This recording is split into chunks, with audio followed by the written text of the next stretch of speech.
Damn it.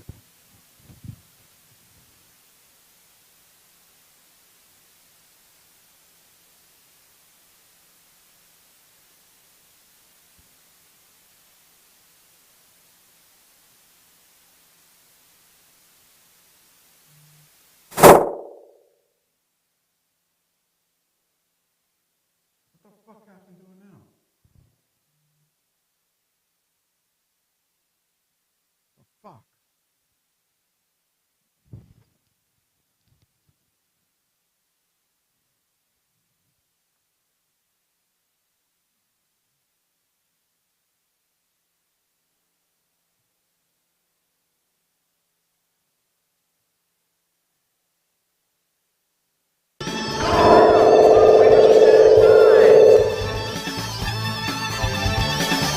This is Danny Bonaducci. Nobody trash talks like me. That's why I quit the Partridge Family. A bunch of goofballs dressed up in red velvet suits. How embarrassing. If David Cassidy was there right now, I'd tell him what I think about him. Why? Because you're listening to Trash Talk, 7 to 10 p.m.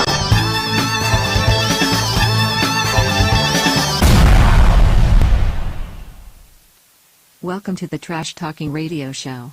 Please take a seat and help yourself to the snacks and beverages. The show will begin in just a few seconds. Are you ready? Are you seated? Please welcome your host. He is the singer/songwriter of the Uncle Sam Band. He is the host with the most, Mr. Tuesday Night, Every Woman's Fantasy. He is the manager of champions, singer of songs, and actor without a script. He will be the first against the wall when the revolution comes. He is a lover of life. He is a Tesla driving, song singing, talk show hosting, son of a gun. Please welcome the Vital Idol, Classy Mike Trash. And enter your applause here. Yay. Everybody clap. Yay, yay. I'm here by myself. So anyway, this is a rare show to have on a Wednesday. I don't know if I've ever done a show on a Wednesday. Might be a better show that it's Wednesday, but it might be a worse show because it's Wednesday. It's hard to say. However, it is a show. And think about what you paid for it. Then you can complain. If you don't complain, that's okay. Anyway, anyone that's there, please identify yourself with your social security number and your PIN and your account number, and I will then be ready to go forward. But anyway, I hope everyone's doing well, and it's very rare that we would do a show on a Wednesday, but since I didn't have a Tuesday show like I was supposed to have, I decided I was going to have a show on a Wednesday, which is really rare and unusual for me to do. But I have a lot of stuff I got to get through this week because next week is the week that I'm going to go to California. But before that, I'll have a show. But I just want to not get backed up with all this stuff and have to worry about, having too much stuff. And I don't want to throw a lot of this material away. Hey, Jesse Joe. Yeah, I know. I was sad that I couldn't be here. I was stuck on set. I'm going to talk a little bit about that, where I was and why I wasn't here, because I try to get here all the time. In fact, there's the picture of the day. That's why I wasn't here. I was on a movie set in Reading, Pennsylvania, and I was playing the part of a vegetable and fruit salesman. And it was in war times of 1940s. And there, as you can see in the background, there are Nazi soldiers back there. They got this little town in Reading, and it was kind of cool because you wouldn't expect to find a German-looking town in, in of all places, the Reading area. But it was indeed a little German town, so that was kind of fun. And I was there for 2 days. I was there for Monday and Tuesday. And when I got done Tuesday, I almost made it for the show. I was so close to making it for the show. I was ready to leave, and I had one more shot to do. And the shot was like, I don't know, probably 20, 30 seconds. Well, then the town that I was shooting in wanted that space for a yoga class that they have every week. So we had to move our set. Well, I didn't have to. The set people had to do that. We had to move our set and wait for another hour for me to do my 15, 20-second cameo. And I did have a speaking part, so this is going to be good for my reel. So I'll be getting footage in the next probably 2 months that I can add to my reel. And that's really cool. And it's really, really cool because I got paid pretty good for doing that stuff. I don't appear to be moving on the screen. I don't know why. I guess this is going to be a night full of problems by the looks of things.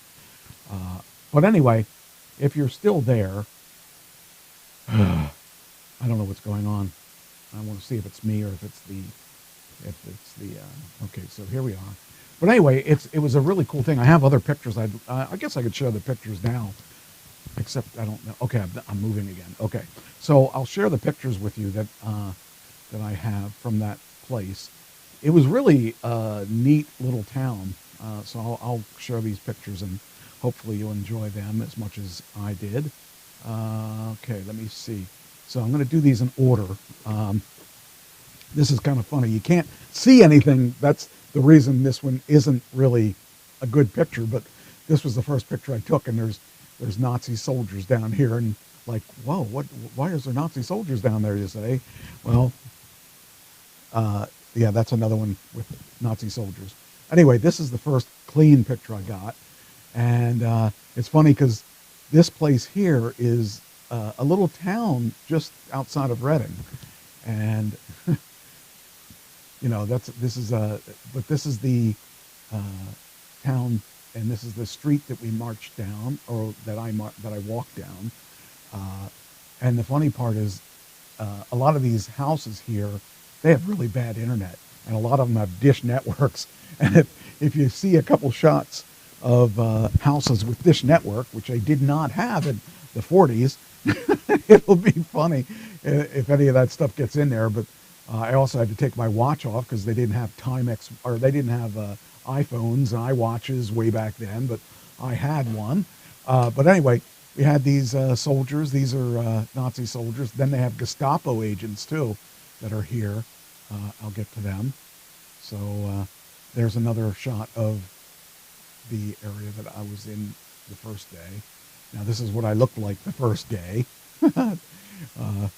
I was a businessman, and I had a jacket. Oh, there it is. Yeah. So I had a jacket, and I also had that hat that you saw there. This hat. Oh, wait a minute. The first jacket I had was green. So this is day one. I guess I didn't have it on for day while I took the pictures. But this is my outfit for the second day, when I was the shopkeeper, and that was kind of cool. And then there's my shop. I've got all kinds of vegetables and fruits and stuff like that, and that's real food, by the way. So then we come to the next picture, which is me with my fruit. And then they put a hat on me. They weren't going to put a hat on me, and then they put one. So this is a scene of what now see what happens is they have the camera in one place, and then they wirelessly send data to the tent area, and then they can watch a playback. You can see this is a big old monitor that they're watching playback on. This is a big camera that they used in certain scenes. Then they had another camera that they were using in certain scenes too, and they have these for blocking out light, and they hold them up and things like that. Then we have these German soldiers in the middle of the square where they were doing yoga, by the way. They weren't doing yoga at that point. So, you know, it's kind of a neat thing. And these guys here, some of these guys do reenactments. So they go to these special events where they reenact like Gettysburg Address. They reenact that. These guys are specialists in Nazi Germany and stuff like that. And a lot of these guys, like the guy that's holding the gun there, he is like 20 years old, and he knows everything about that uniform and everything about the guns, because he specializes in that stuff, and that's what that's his thing. He's into reenactments and stuff like that. So I kind of thought that was cool too. So, and that's a real gun, by the way. Those are real Nazi guns that they're carrying. Some of those guys are carrying, because the reenactment guys use all their legitimate stuff. Then that's me as the shopkeeper.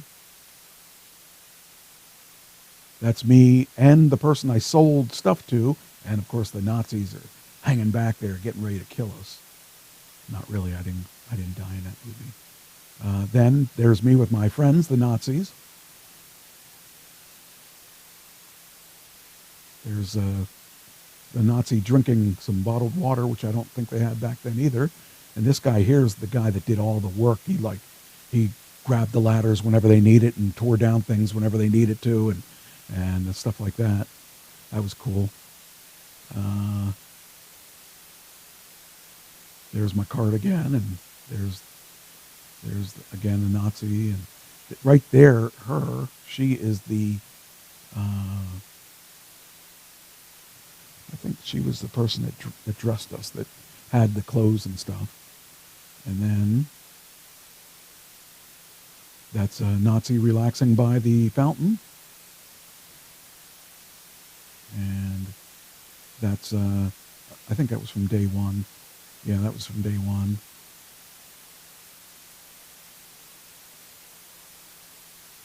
Okay, then we got a Nazi looking at his cell phone. It was cool. It was a lot of fun, and actually I had there's other people on that had pictures too that I didn't want to steal his pictures, but those were mine, and it was fun. It was a lot of work, but it was a lot of fun, and yeah, it's now I'm going to California next week, so got my teeth whitened today and got my hair cut today. I'm all ready to go.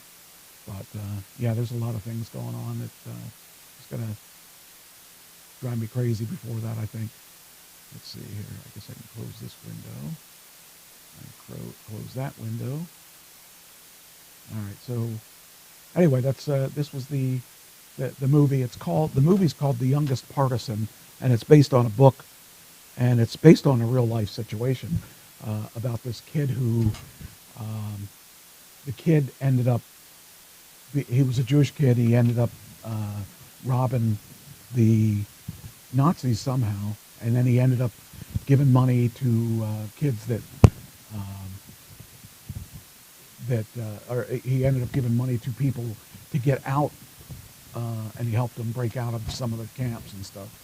So it's a true story, and it's really interesting story, and actually it's a book I may actually end up buying because, you know, being in this film, it's interesting that you find out these things, and so I might end up getting that book.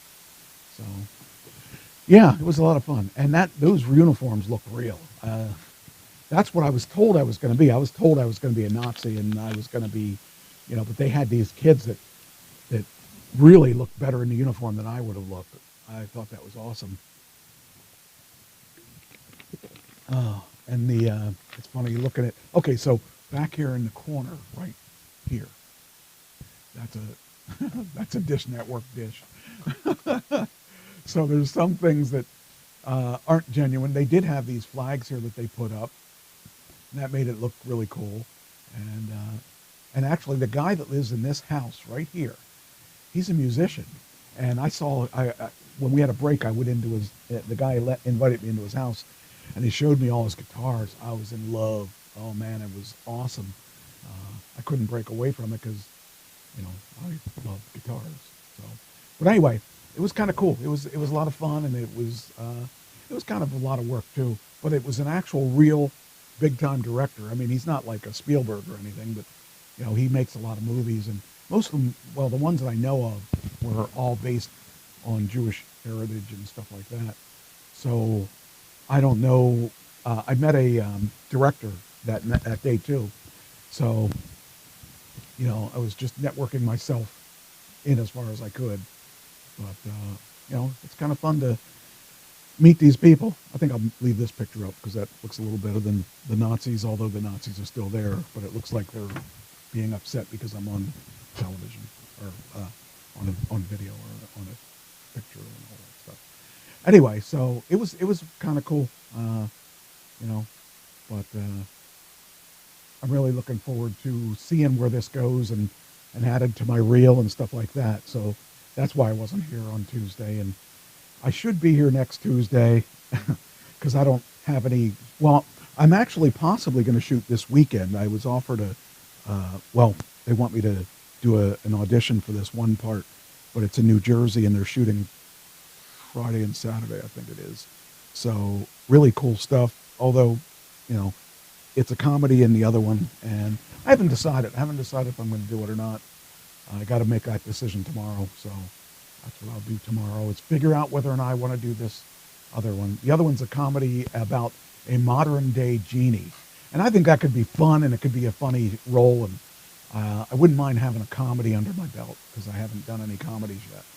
So anyway, so I'll move on. The first thing I want to talk about was 3 people that died.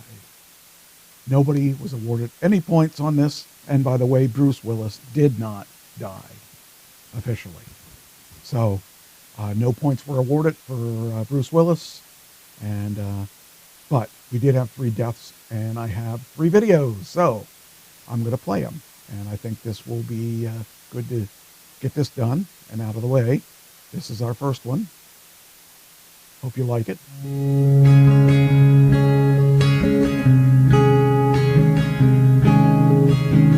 Sinead O'Connor, December 8, 1966, July 26, 2023. It is with deep sadness that we announce the passing of the iconic Irish singer-songwriter, Sinead O'Connor, who left this world on July 26, 2023 at the age of 56. Sinead's captivating voice, unique artistry, and fearless advocacy will forever be etched in the hearts of fans around the globe. Born on December 8, 1966, in Dublin, Ireland, Sinead O'Connor rose to international fame with her breakthrough hit Nothing Compares to You in 1990. Her haunting rendition of the song, along with her striking shaved head, became an iconic symbol of raw emotion and vulnerability in the world of music. Throughout her career, O'Connor fearlessly used her platform to address social and political issues, often challenging the status quo and advocating for human rights, women's rights, and the vulnerable and marginalized in society. Her passion for justice and equality made her a revered figure both on and off the stage. Sinead O'Connor's musical journey was marked by numerous critically acclaimed albums, each showcasing her poetic lyricism and emotional depth. Her music touched the lives of many, offering solace, inspiration, and empowerment to those who found solace in her melodies. Beyond her musical accomplishments, O'Connor's advocacy for mental health awareness and her own candid struggles with mental health issues opened important dialogues on a global scale. She courageously shared her journey, breaking down barriers and destigmatizing mental health challenges for countless individuals. Sinead O'Connor's immense talent and unwavering honesty made her a true legend in the music industry. Her contributions to the world of music and her advocacy for important causes will continue to resonate and inspire for generations to come. Our thoughts and condolences go out to Sinead O'Connor's family, friends, and all those whose lives she touched. May they find comfort in her incredible legacy and the profound impact she had on music and society. Rest in power, Sinead O'Connor. And notice I said your fans will miss you. I didn't really like her a whole lot. But I was amazed that she was born in 66, so that she was older than I thought she was, but I didn't think about the, I don't know if you know about the Saturday Night Live incident where she took the Pope's picture and ripped it up in the middle, or at the end of the song and stuff, and it was real controversial, and it caused a lot of people to be butthurt about it, but I didn't care about that, but I just thought that maybe, I don't know, maybe that's not the right platform to use. I don't think that people need to see that on a comedy show, but that's just my opinion. But I have to admit, she was very influential, and she got her point across, so there we go. The next one I'm going to play is the saddest one for me.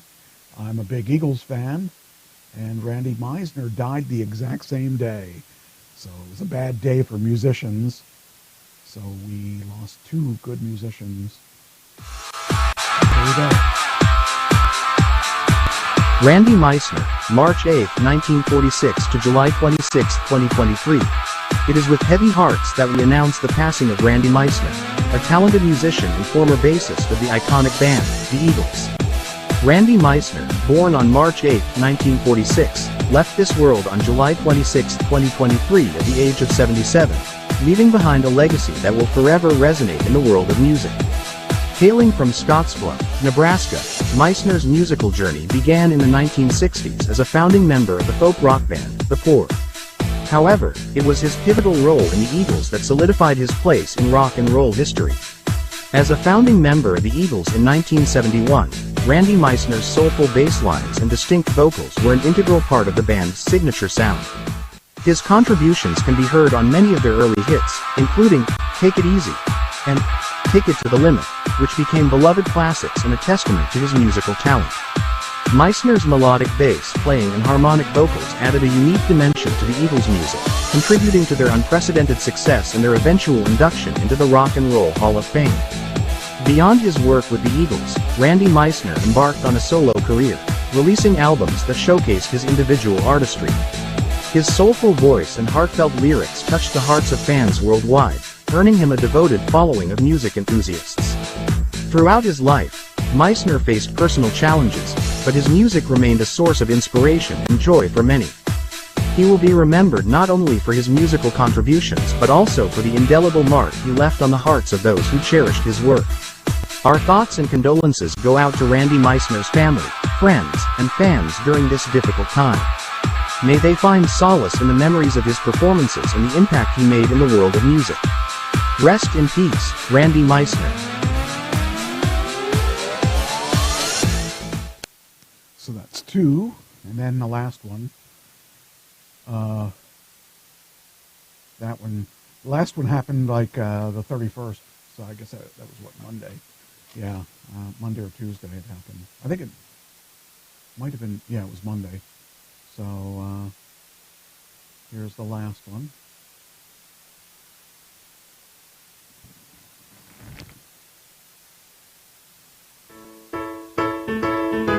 Paul Reubens, 1952 to 2023. It is with profound sadness that we announce the passing of the beloved actor, comedian, and creator of the iconic character Pee Wee Herman, Paul Reubens.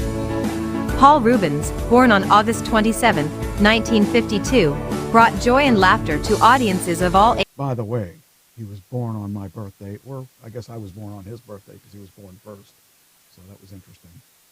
Through his brilliant performances and enduring contributions to the world of entertainment. He departed from this world on July 31, 2023 at the age of 70, leaving behind a legacy that will forever be cherished.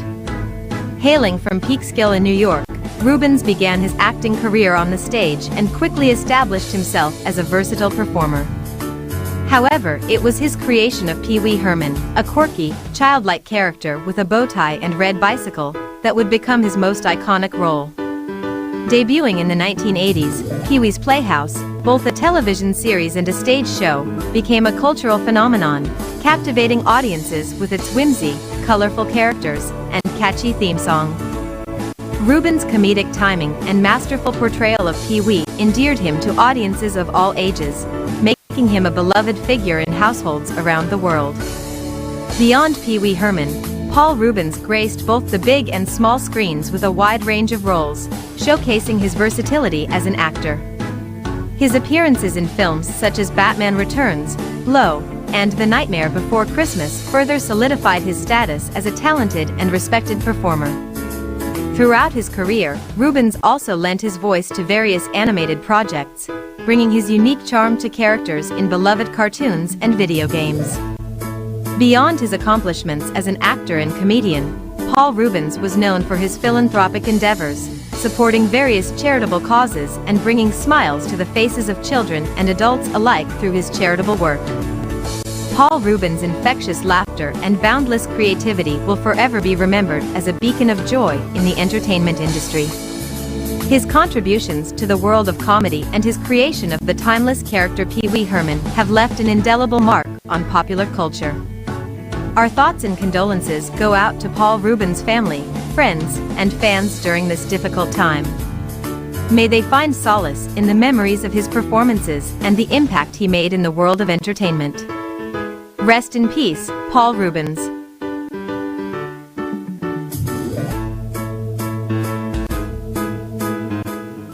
So that guy was really kind of interesting because a lot of people didn't know that he played the Penguin.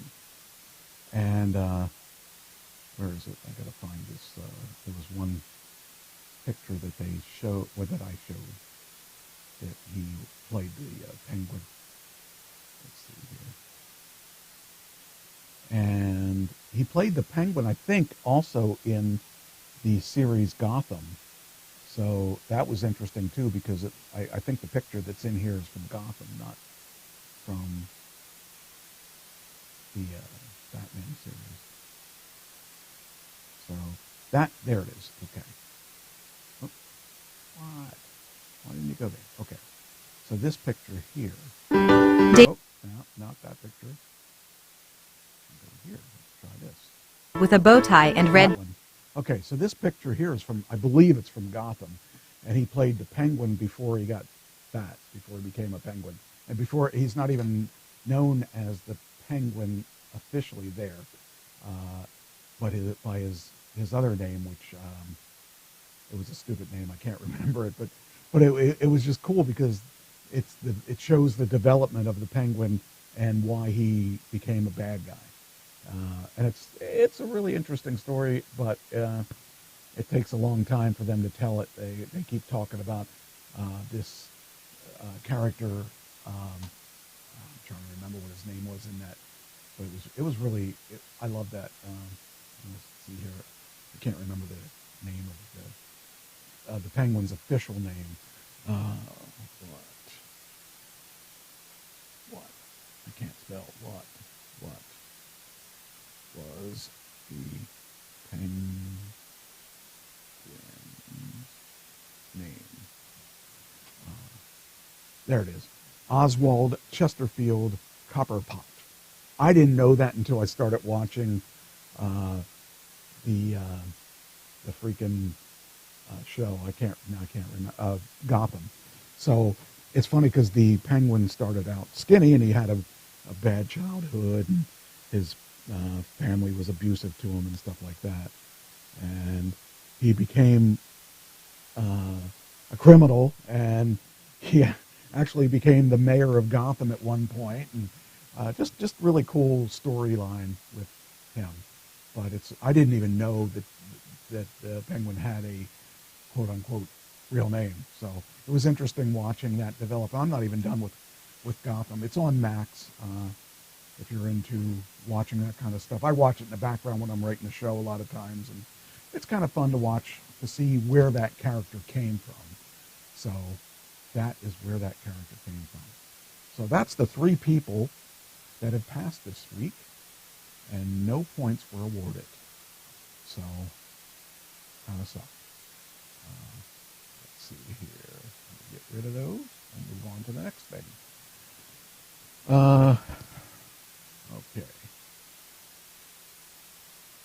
All right. Now, I'm not going to do... Okay, here we go. I've got a lot of stuff we could do. I don't know which ones I'm going to do, so I'm going to skip this for now. I guess I'll talk a little bit about the SAG-AFTRA site, the SAG-AFTRA strike.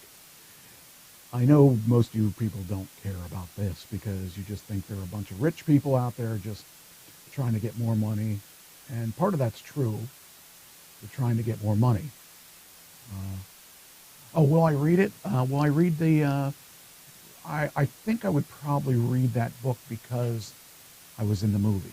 And I actually, after being in the movie, I don't really know what it's about. I would love to see what it was that this thing was that I was doing, what it was, because like I know that my part is relatively small in comparison to the movie. In fact, I'm only in the movie probably for about, I'm probably in the movie for 5 minutes, but the movie intrigues me as to what it's about because it was such a devastating thing that the Nazis were doing to destroy human lives. And the fact that this kid went this far to save people instead of worrying about saving himself. So I kind of find that intriguing. So I probably would read it. We'll see if I get the book or not. It depends. I got a lot of things on my mind, like all the traveling I'm going to be doing. But I think I would read it. I'm pretty sure I would read it. Anyway. All right, so let's see here. All right, next thing. All right. So there's a group of people, George Clooney, Meryl Streep, and a dozen other stars that are joining Dwayne Johnson to donate millions of dollars to SAG-AFTRA. Now, the reason that this is a big deal is that the majority of the people that are SAG-AFTRA aren't making the money we think they're making. They're making little money. I mean, I can tell you that if I had to live off of my earnings in acting, I'd be starving. And there are many people that are in that boat. Of 160,000 people that are in SAG-AFTRA, there's only a small percentage that really make their full living off of acting. And those people are not protesting because it's all the other people, like the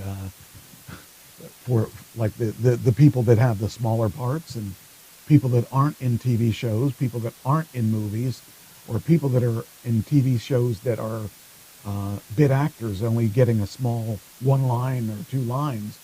Those people are the people that are actually hurting, not the people that are, in a regular series.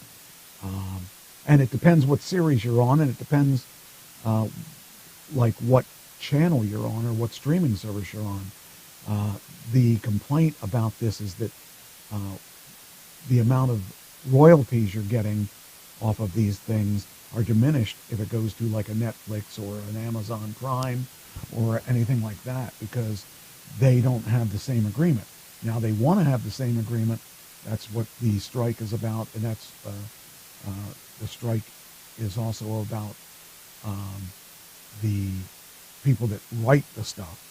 Because they're, if you write, let's say for instance, you write for Walking Dead, that's a good example. When The Walking Dead was doing their full series, you would get paid for writing the 23 episodes for the season.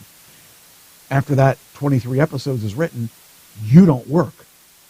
Well, you don't have any money coming in then. You have money coming in as long as you're writing, but, you're not writing all the time. And I see that the computer appears to have been locked out. Let me see here. Is it or isn't it? No, it's not. Okay, it's just my computer. So you're not getting paid for everything you're doing, or you're not getting paid when you're not writing. And you can't write for multiple places. I mean, I guess you can, but you can't. Like if I'm writing for Walking Dead, I'm probably not going to write for The Office because you'd be writing at the same time. So you're really stuck to a situation where for the 23 weeks of shows that you're writing for, you're working.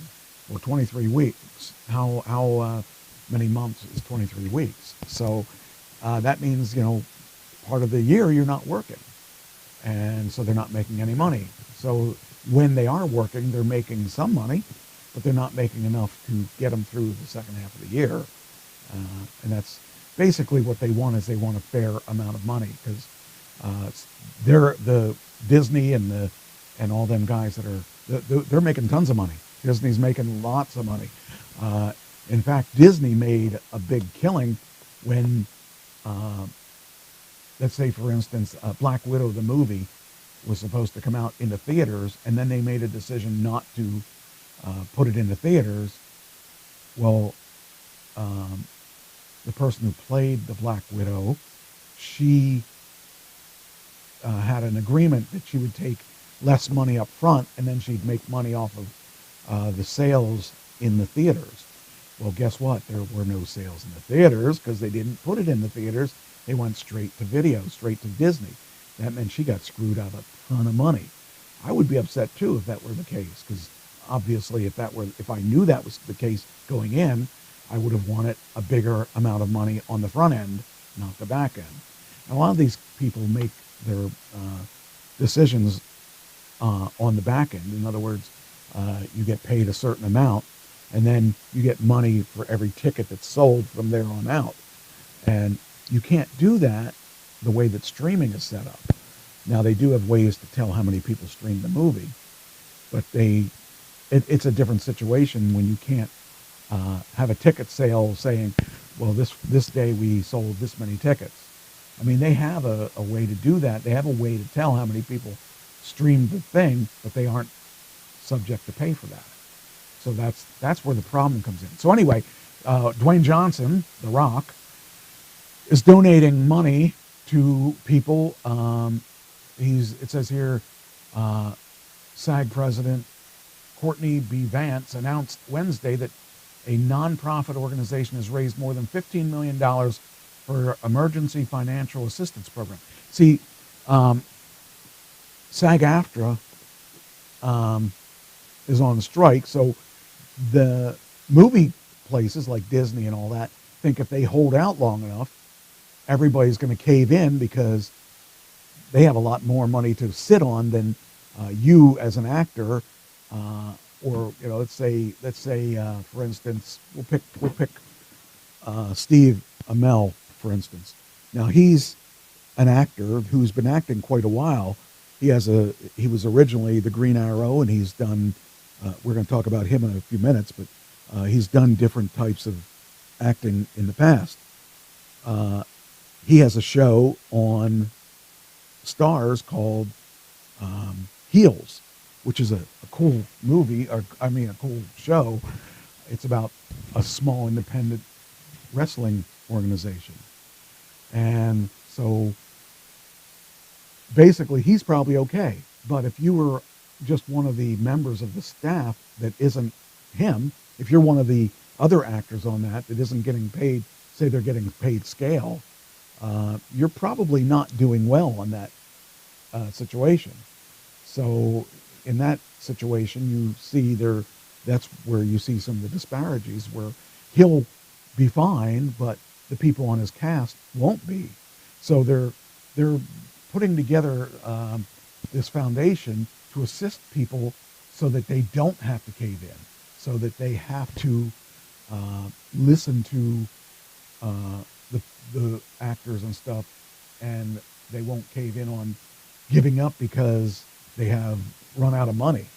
So it says here now Dwayne Johnson he's the highest paid guy in Hollywood right now.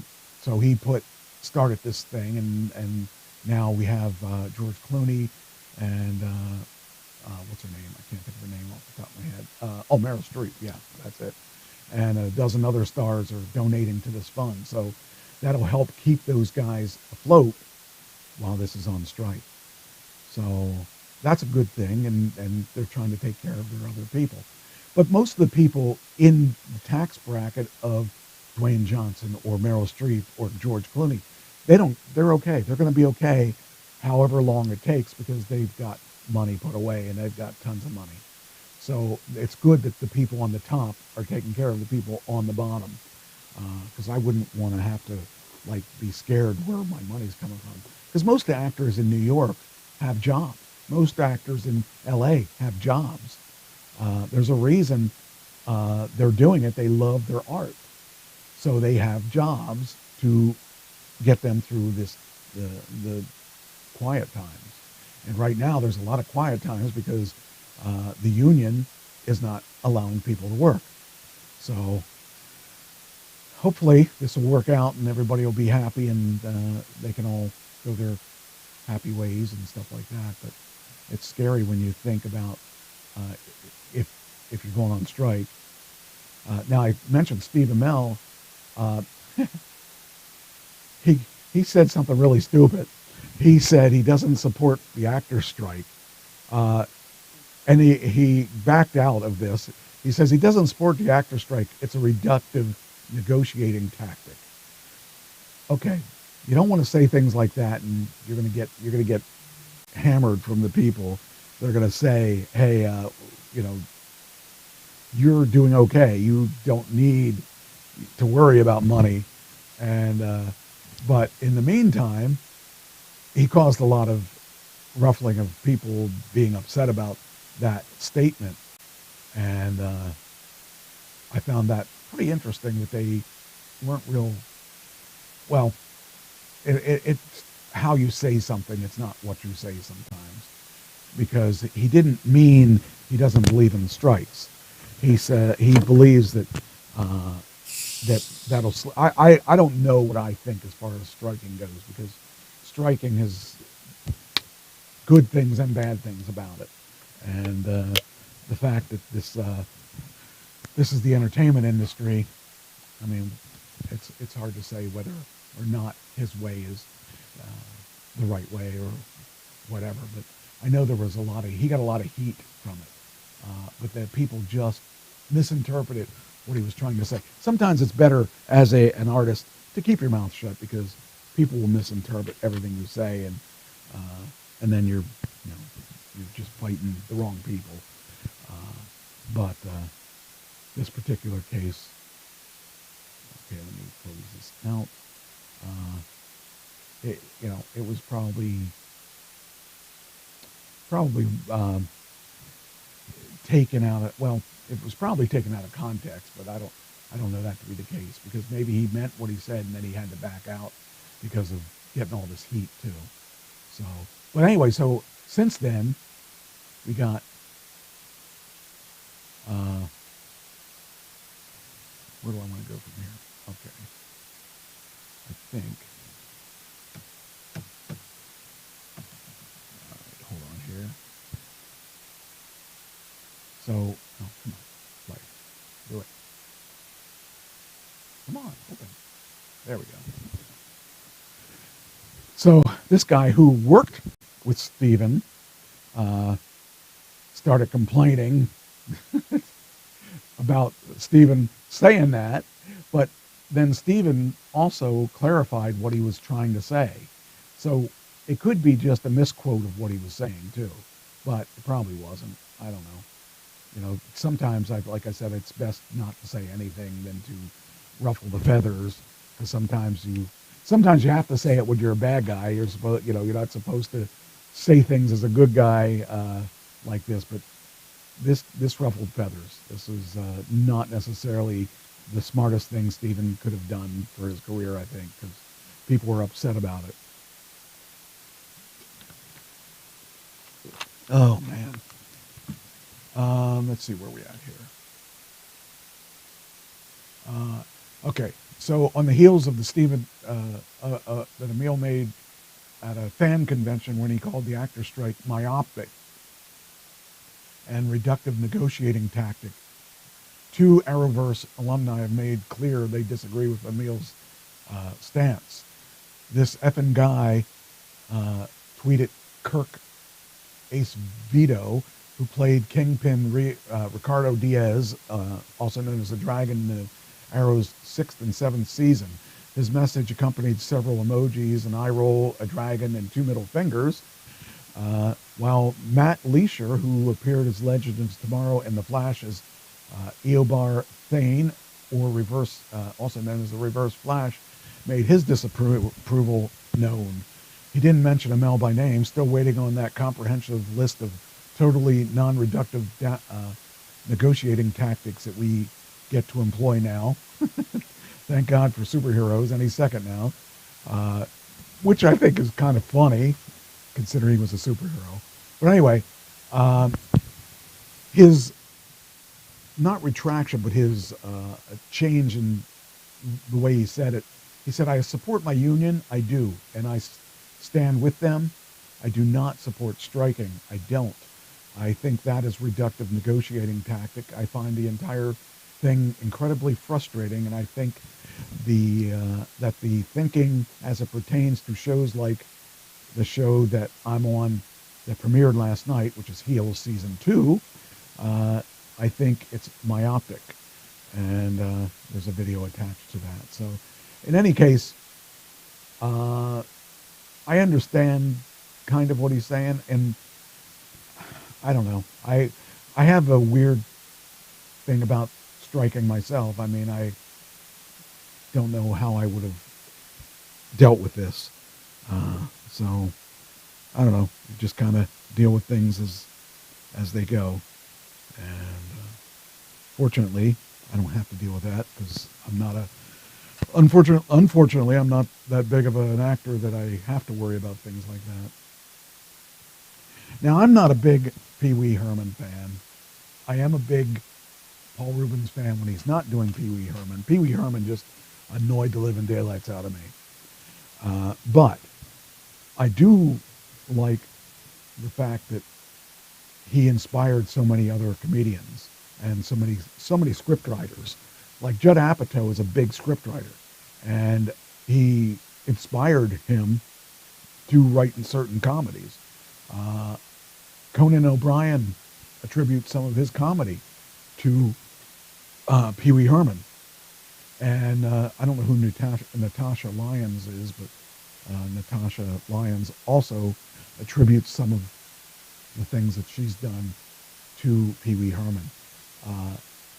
Now, in the tribute, I didn't talk about the trouble he was in because it doesn't matter, but he was in trouble for going to an adult theater and getting caught jerking off. I don't personally care, because if you're into an adult theater, that's what you do. I mean, I've never been to an adult theater, but that's what you do. And that's, you can't be, I mean, a guy is a guy is a guy, and if the guy has needs and wants to go to an adult theater and take care of himself, more power to him. You know, I've gone to adult drive-ins when I was a kid. They had one in Strinestown and they had one in Pine Grove. And as a kid, I went to them, so it's not a big deal. I just think it's funny how they made a big deal out of it. But anyway, it says here, the signature childlike creation of actor and comedian Paul Reubens first graced Los Angeles improv stages in the late 1970s, but became a global phenomenon in the 1980s. And so it says after Pee Wee made the leap to film from television of Tim Burton's 1985 hit. Oh, I didn't know Tim Burton made that. Okay. Pee Wee's Big Adventure and the blockbuster. You know, it was such a big thing, and I never saw a Pee Wee Herman thing if my life depended on it. I had never seen one. But that noise, the idea of that just drove me crazy. I couldn't bring myself to watching it. So I didn't like the biggest part of his career was that, and I didn't like it. I did like his other things. I just didn't like that child. I guess maybe because I never really felt that I had a childhood that was like that. And maybe I would have liked it if I had had a childhood that had friends and people doing things together and all that. I just spent. It's a sad thing. Oh wow, I spent my childhood alone. But I wouldn't be the person I am today if I didn't have that. So I just think it's funny that that's the one part he was huge in, and I just didn't like that part at all. I did like his other stuff though. So I don't know. And he had his own freaking doll and stuff. So he's gonna be remembered for that and not the bad stuff, fortunately. So I didn't put the bad thing in there, but I didn't think it really was necessary. So, all right, this thing's acting up again. I think it's just I don't have the. There we go. I don't know what's going on with it. I don't know why this thing is acting up. But apparently it's not acting up on your side. So, all right, next.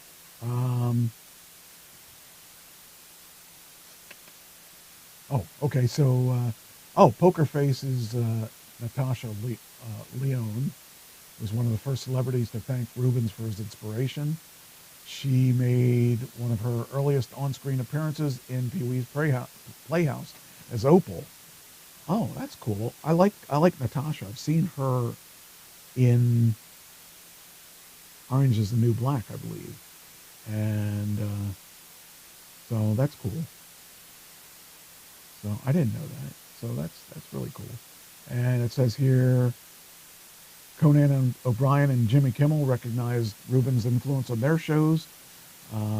Andy Richter took a moment to thank the actor for bringing him so much joy, as did Dave Foley, which is a regular late night guest, I guess. So that's kind of cool.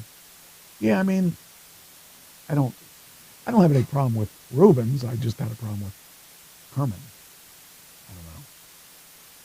It's kind of weird when I think about that. I did say that already, didn't I? Yeah, I did. Okay, just checking. All right, next thing. Hey, there you are. I haven't seen Nietzsche in a long time. Yeah, I'm doing a Wednesday show because I was on an acting set for 2 days, and I wanted to do a show this week, so I decided to do the show anyway, and you know how it is. All right, next. So I'm sure everybody remembers Tool Time. I believe it was Tool Time. Zach Ty Bryan's fiance was complaining about Tool Time. His fiance was complaining about him with domestic violence. And that's, it's kind of weird to think about that little kid. He's not a little kid anymore, but that's the way I remember him. The one son of the tool man, getting in trouble for domestic violence. And that's a sad thing. And I don't know what he does now. I didn't really read the article, but I saw he was in trouble for the violence.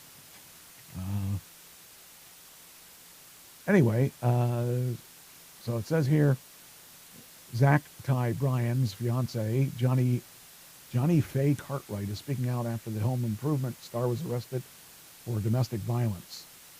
I'll always want what's best for the father of my children, Cartwright said. Trauma brings struggles in many shapes and forms. It's a horrible situation that's going to be spun in so many ways. I've learned firsthand the truth will never align with what's been put out there. I ask everyone, please be respectful of our privacy for the sake of the children and our families, so the healing can begin. So he was the older son in Home Improvement. It says here at 6 p.m. July 28th, the police received a report of physical dispute between a male and a female at the North Eugene residence. The dispute was reported to have occurred several hours prior to the suspect, identified as Zachary Ty Bryan. Wow, he's 41. Seems like just yesterday I watched that show, and I haven't seen that show since it went off the air, so I guess it's got to be 20 years or so since it's been on. Well, more than that. I guess that was a show probably the 90s, I guess.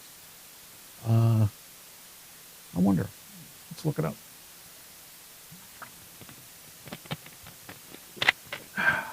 Let's look it up. Let's find out. When was that show on the air? When was Home Improvement on the air?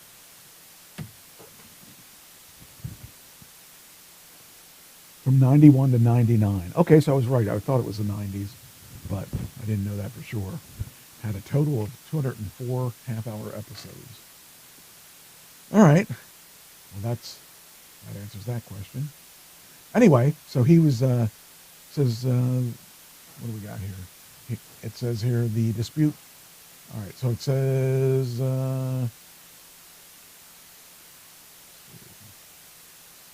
police contacted Bryan in the area. Brian was lodged at the Lane County Jail on a charge of assault in the 4th degree, Abuse Prevention Act, and further charges have since been added: a 3rd degree felony robbery and misdemeanor harassment. And Brian is reported to have pushed one of the victim's relatives and taking his phone during the dispute. See, now, I guess that's technically, I just,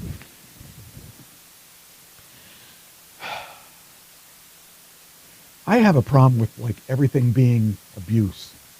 Because there's abuse and there's abuse. There's physical abuse, there's mental abuse, but grabbing someone's phone or just pushing so they move back a little out of your way, I don't consider that abuse. It depends how this was all said and done, but I find that people use that term abuse too liberally. So I don't think that abuse is taking someone's phone. That's robbery, maybe. But it's not I don't think it's a physical abuse unless he hit somebody to take it. Like just grabbing some phone out of somebody's hand is if that's considered abuse, that seems just a bit stretching. But it is taking their property away. So I don't know. I just really find it interesting. I remember in the 90s when things started getting weird, when abuse became everything you did. Like throwing chicken wings at somebody might be considered abuse. But did it really hurt them? It may have messed up their clothes, but did it really hurt them? It's like, I think that we liberally have charges that are not really abuse. I think it's probably alone in that, but I feel that they over-liberalize the word abuse there. So, but anyway, it says here,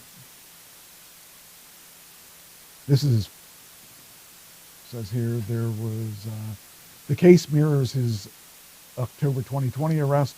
He was charged with strangulation and assault. Okay, now I would be concerned about that, and I would also tell you that that woman is crazy for still being with him. It says, after a physical dispute with Cartwright, he ended up avoiding the most serious charges, making a plea deal to menacing and assault in the 4th degree, constituting domestic violence, and avoiding 6 other charges in February 2021. He was sentenced to 36 months in probation with multiple conditions, including partaking in a batterer intervention program. He was also to have no contact with the victim. Okay, so now that changes the story a whole lot. If he was supposed to have no contact and he had contact, that would be an issue. If you have some kind of paperwork that says you have no contact and you make contact, yes, you're looking for trouble. Now that totally makes the story change around. He claimed the incident got blown out of proportion, but he was said to be having an affair with Cartwright for 2 years while married to high school sweetheart Carly Matros. Well, that sounds like he's got a serious issue with commitment. And Cartwright was upset about his double life. He claimed they had been drinking too much. They got into a nasty argument. We didn't really have that to get that physical. We got really loud. We were screaming. And because we were in a townhome that had thin walls, everyone could hear. Johnny was at the time really upset about my situation. At the end of the day, police threw a bunch of counts at you because they ultimately want you to plead something. So, oh man. Well, that's, the thing is, that kid that's 40, whatever he is, was brought up in an entertainment situation, and the entertainment situation means that he gets royalties off of home improvement, which means he probably doesn't ever have to work again as long as that show is playing on reruns. So that means he probably never had to really work for a living since then, and it shows by his arrest. He was arrested DUI in 2004, 2007, and 2017, calling the 2020 arrest a wake-up call. I definitely have an issue with drinking, he told the reporter, but added that he wouldn't characterize himself as an alcoholic. Well, I would characterize you as an alcoholic if you got caught for DUI 4 times. Jeez. Dude, I started drinking when I was 14, back when I was going to nightclubs. They would just let me in because I was the kid from Home Improvement. Maybe you do need a wake-up call. Sounds like there's more than meets the eye here, so I'm not going to stand up for you anymore because I found out more about you. So, he's guilty. Yep, that's one of the problems.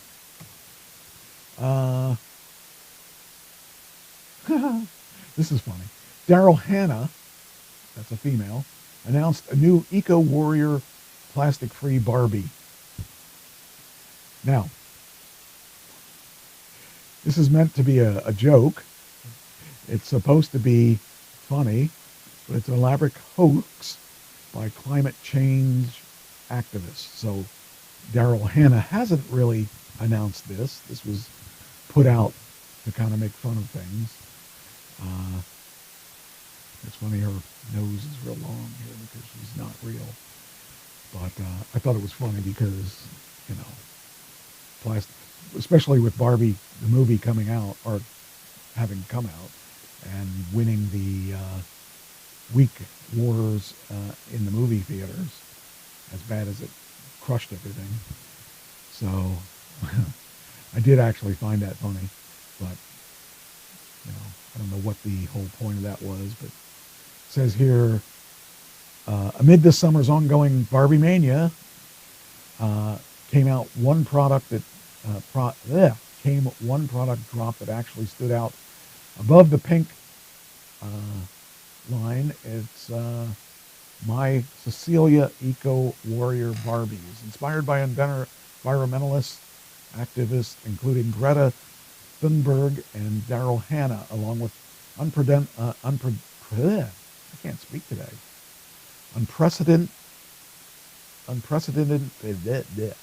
announcement that Mattel will stop using plastic completely by 2030. I'm honored to join the forces with Mattel in their visionary efforts to create better world through play, said Daryl Hannah. And it says here, Barbie has changed in many ways since I was a girl, but under the surface, she's still toxic.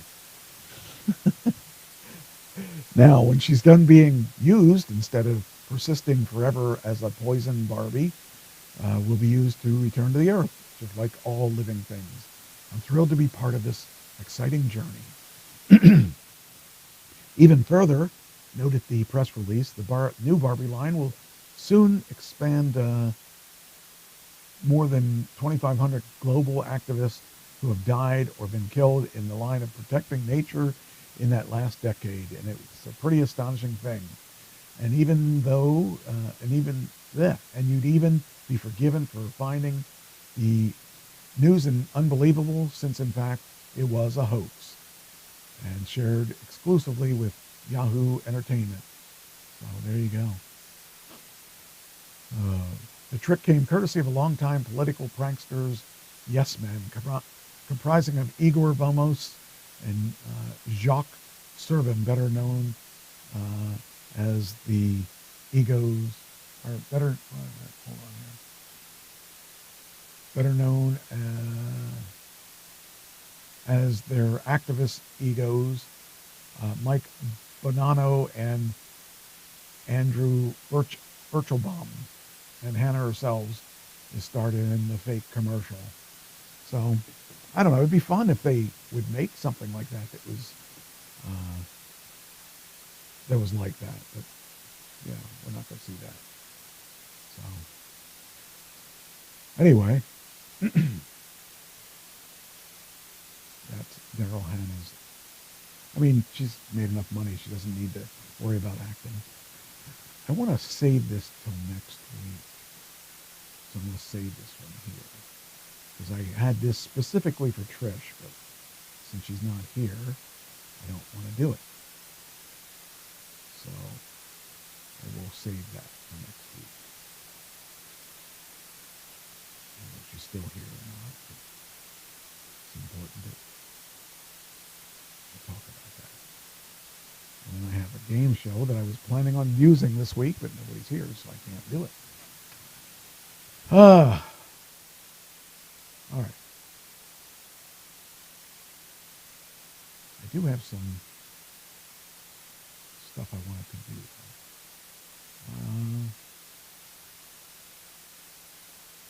Let's see.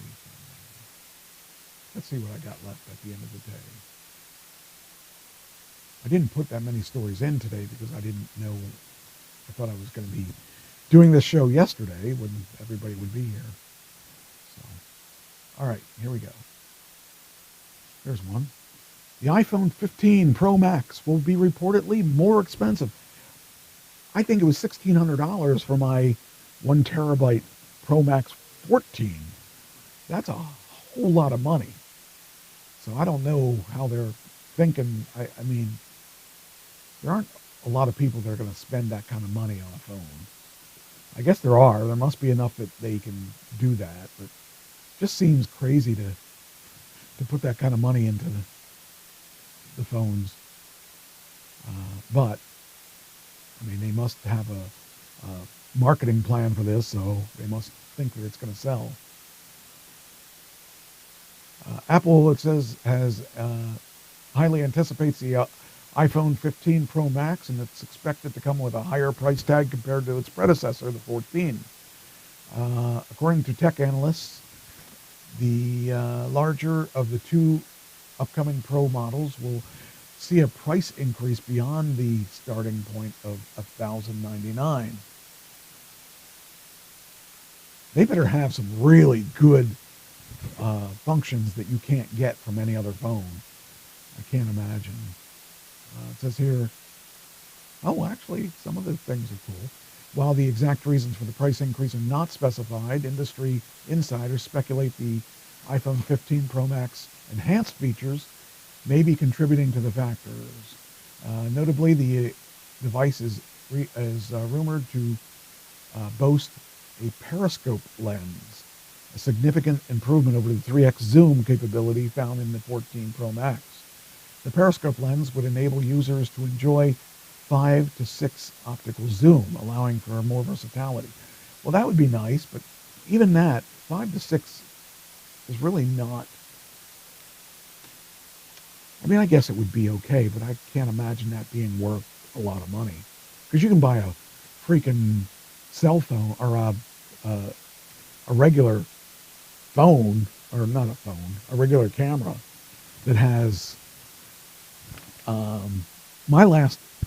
this was a long time ago. My Kodak digital camera had a 32x zoom. Or no, it had a 52x zoom. And that was under $300 back then. Now I could pick one up for $50. But the quality of that was quite a bit different than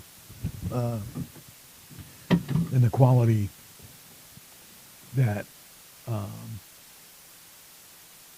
that you can get with like a Nikon or something.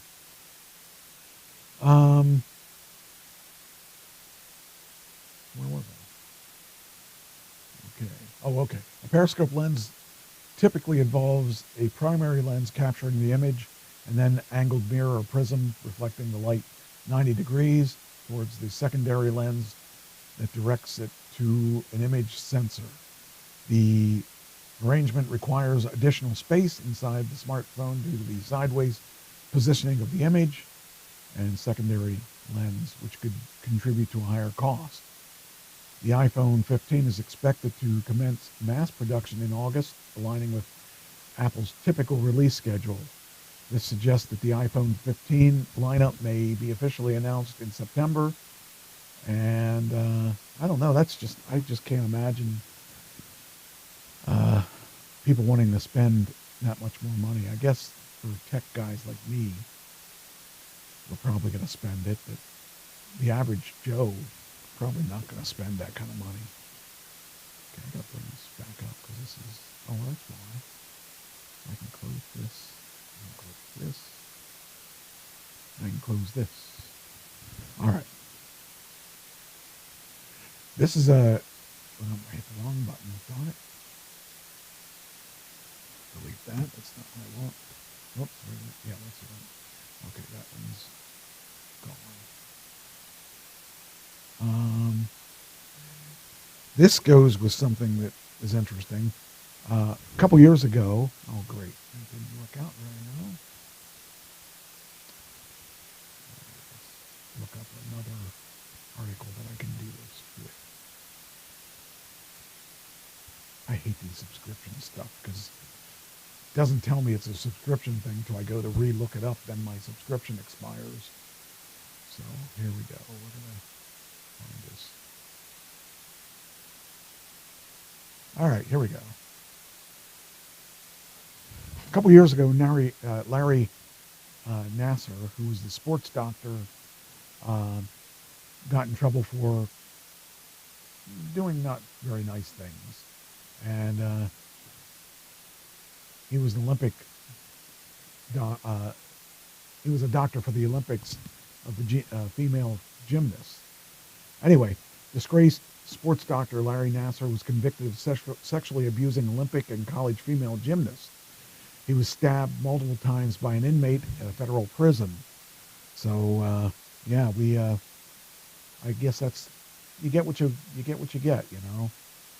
The attack happened Sunday at the federal penitentiary, and it says Nasser was in stable condition, and two people familiar with the matter said he was stabbed. One of the people said Nasser had been stabbed in the back and the chest. The two officers where Nasser was held were working to mandate overtime shifts because of short staff shortages. So I don't think too many people are going to be upset because he was stabbed. The people were not authorized to publicly discuss details of the attack. Nasser serving decades in prison for convictions in state and federal courts. He admitted to sexually assaulting athletes when he worked at Michigan State University in Indianapolis-based USA Olympics or gymnastics, which trains Olympians. Nasser pleaded guilty to a separate case to possessing images of child sexual abuse. Right there would be it. That would be it for him. I would say, once you involve a child, the guy should just be taken out. So looks like somebody already tried to take him out. Other AP investigations have revealed sexual abuse and criminal conduct among other problems in the Bureau of Prisons. And it says here, with more than 30,000 employees, 158,000 inmates, and an annual budget of $8 billion. That's crazy. It's a lot of money.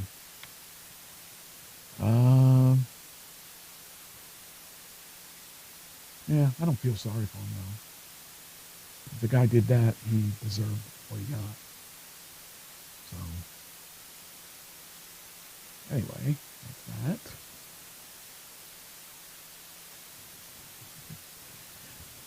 Let's see here. Oh, this is pretty bizarre. Minnesota man found dead in a freezer. He was hiding from the police. Wow. Yeah, what a way to go. I wonder if it's a cold case now. Ha, ha, ha. Notice the X comes up now instead of the Twitter bird. So, we talked about that last week.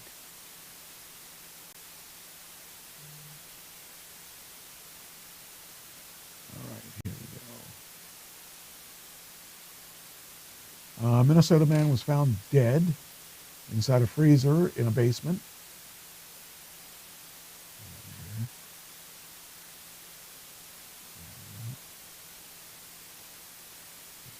Here.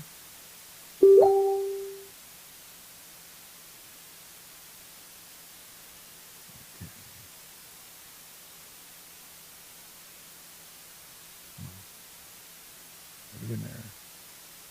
There you go. I hate when they don't have the links correctly put in the system. All right, let's go. Okay, now we got it. Got that. Oh, come on, all you people. Close these. There we go. All right.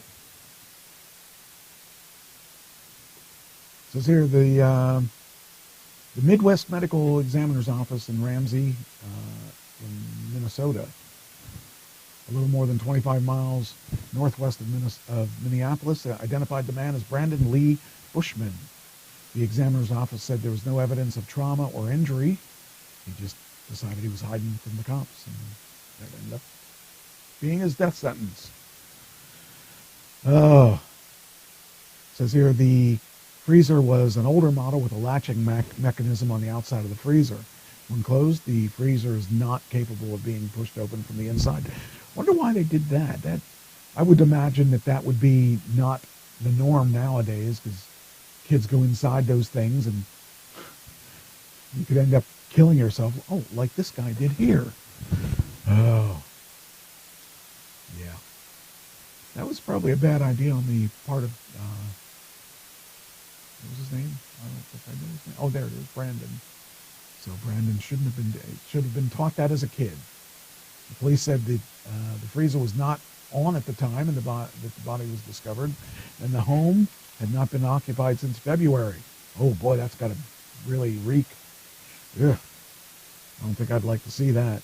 After interviewing several people who knew Bushman, who had an active outstanding warrant for his arrest, investigators said that he was last seen fleeing from the upstairs area of the house due to a possible police presence near the home. Evidence on the scene indicates that Bushman had entered the freezer on his own accord. Investigators are continuing to narrow down the timeline regarding the last time Bushman was seen alive. So, my freezer, I think you have to have a key to lock it. I think, if there's even a lock on it. I don't think the new freezers have locks on them, unless it's an industrial one. I don't know.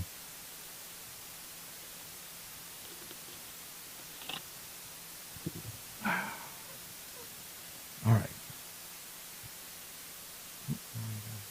We have that. There we go. There we go. Good news about this dog here. McCamey's longest resident gets adopted. Yes, I understand that. Cheyenne was in for quite a long time. She was in for like 9 months. This guy here was in for 449 days, over a year. And that's got to be difficult for a dog to deal with. I know when Cheyenne was in, she was the only dog in that row that didn't bark. And that's one of the things I liked about her, was she was quiet. I mean, I've had dogs that barked all the time. I've had dogs that barked whenever necessary. But Cheyenne she was just an awesome dog. I love her so much, because she makes my life easier and better, just because she makes me happy and she makes me smile and all that stuff. So, yeah, I'm looking at a second dog possibly, but we'll see what happens. Trish sent it over today, and we'll see what happens with it. And if the dog is able to be adopted by me, it will be adopted by me. Anyway, this dog here, Queenie Bee, spent a total of 449 days at the shelter. But now Queenie Bee has her own human. During her time at McCamey, she stole the hearts of so many staff and volunteers. Dogs tend to do that. I mean, people that love dogs wish they could take them all home. And unfortunately, we can't, because, where do we put them? But, yeah, I'm happy to see that she was adopted. And she looks a little bit like Cheyenne. All right, so that's something I want to talk about. Then, this was an interesting article too. Amazon delivery driver takes 3 newborn kittens from Tennessee home. So here we go. This is a really strange one, but I guess anything's possible in today's world. You know, whether or not they are supposed to pick up and deliver certain things. Sounds like this was not a scheduled delivery. A police investigation is underway after an Amazon delivery driver was caught on camera taking newborn babies from a home. Ugh. What a weird thing to be fired for. In the June 30 video, the Amazon driver is seen picking up 3 kittens and dropping one of them and then picking it back up and putting it into the Amazon delivery van. Maybe it was supposed to be delivery. Maybe they wanted him to pick them. Terry Dickinson, the kitten's owner, said the kittens range from 4 to 6 weeks and are in dire need of their mother's milk, as well as supplements and medicines to survive. He said normally he'll meet delivery drivers when a package arrives at his home because he has several cats that roam his farm. The delivery driver saw them and took them before we actually got out there to meet her. I had seen her before. She was looking at some of the other cats when we went out there. She never actually said anything. She took off and took the kittens. After realizing the kittens were gone, Dickerson, his wife, along with the kittens' mom, began to look for them.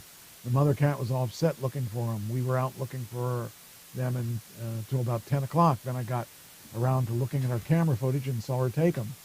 The police report has been filed, and Dickerson said Amazon has launched its own investigation but won't release details until the investigation is complete. That's a sucky thing. I mean, there's so many cats out there that they could, that people are given for free. I just can't understand why somebody would take... Why were the cats out anyway? They're that young. They probably shouldn't have been out. But, I don't know. I would imagine that person's going to lose their job for taking cats. Could have gone to any dumpster and picked up a couple cats for free and not lost your job. But it is what it is. People are weird about doing things like that. I mean, there's a lot of cats out there in today's world. Okay.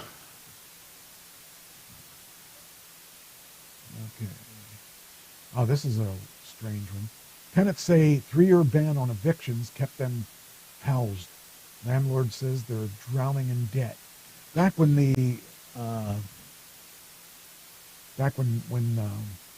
COVID first hit, there were people that were scared of losing their homes back then, and they put regulations that you couldn't just kick someone out of the house. So the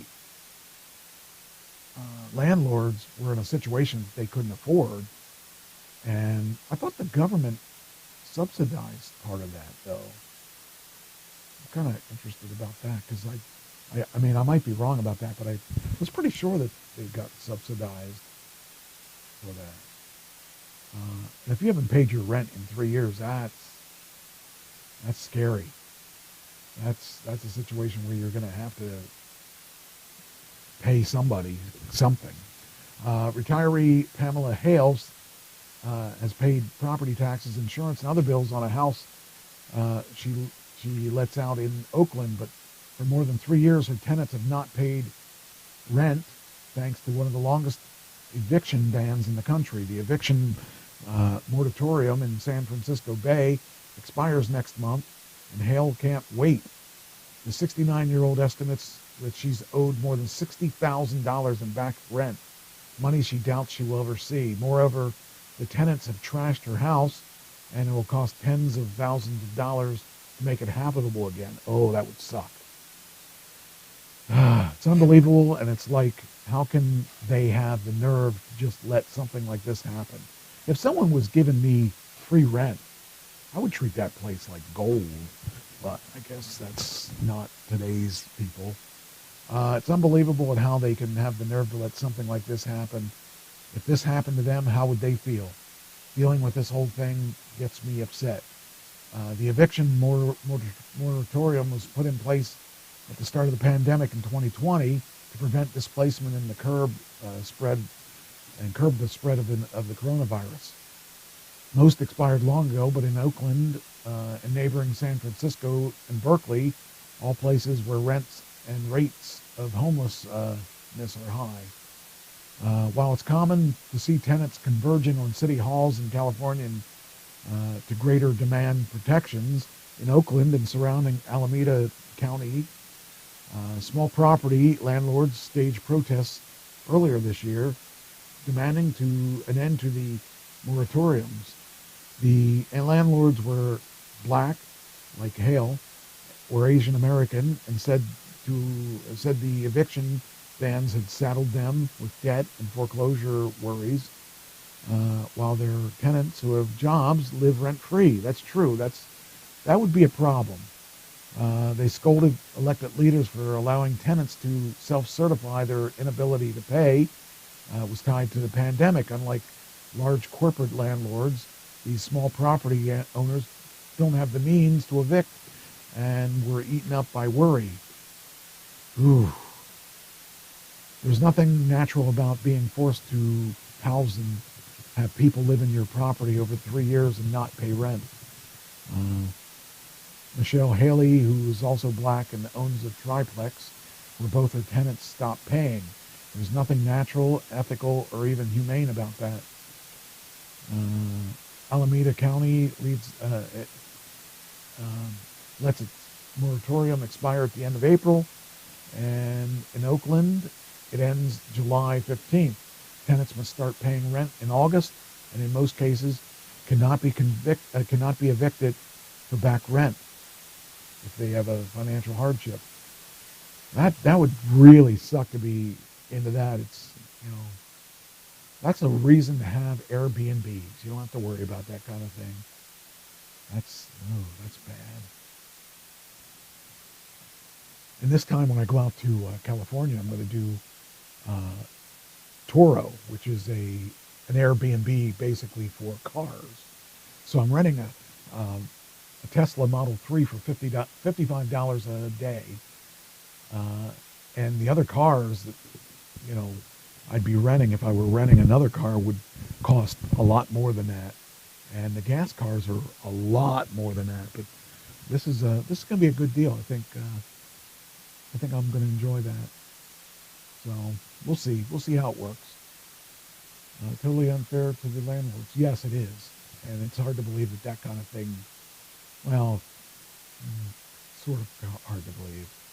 I don't know.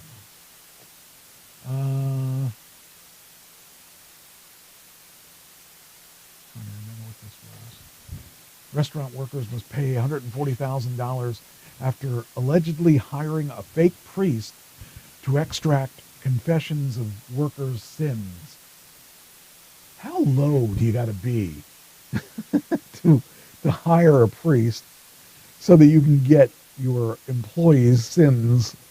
I mean, I guess they can find out if someone stole something from them, but I don't know. That sounds kind of low that you would do something like that. But, there's no, I don't know, there's nobody out there that has any kind of morals or scruples anymore. A restaurant in California has been ordered to pay $140,000 in back wages and damages to employees after it hired a priest to extract workers' confessions in what federal investigators are calling the most shameless acts of corruption an employee has taken against its staff. An employer has taken against its staff. The U.S. Department of Labor has said an employee testified that owner Che Garibaldi, who operates 2 locations of Tempura Garibaldi in North California, hired a fake priest to hear confessions during work hours and get the sins out, including asking them if they had been late for work, stolen money from the restaurant, or had bad intentions towards their employer. They do now. They have really bad intentions. Under oath, the employee of Taqueria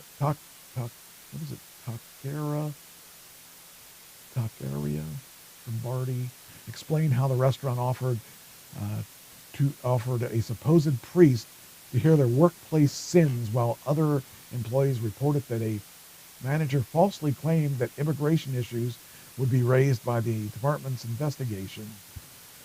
The Catholic Diocese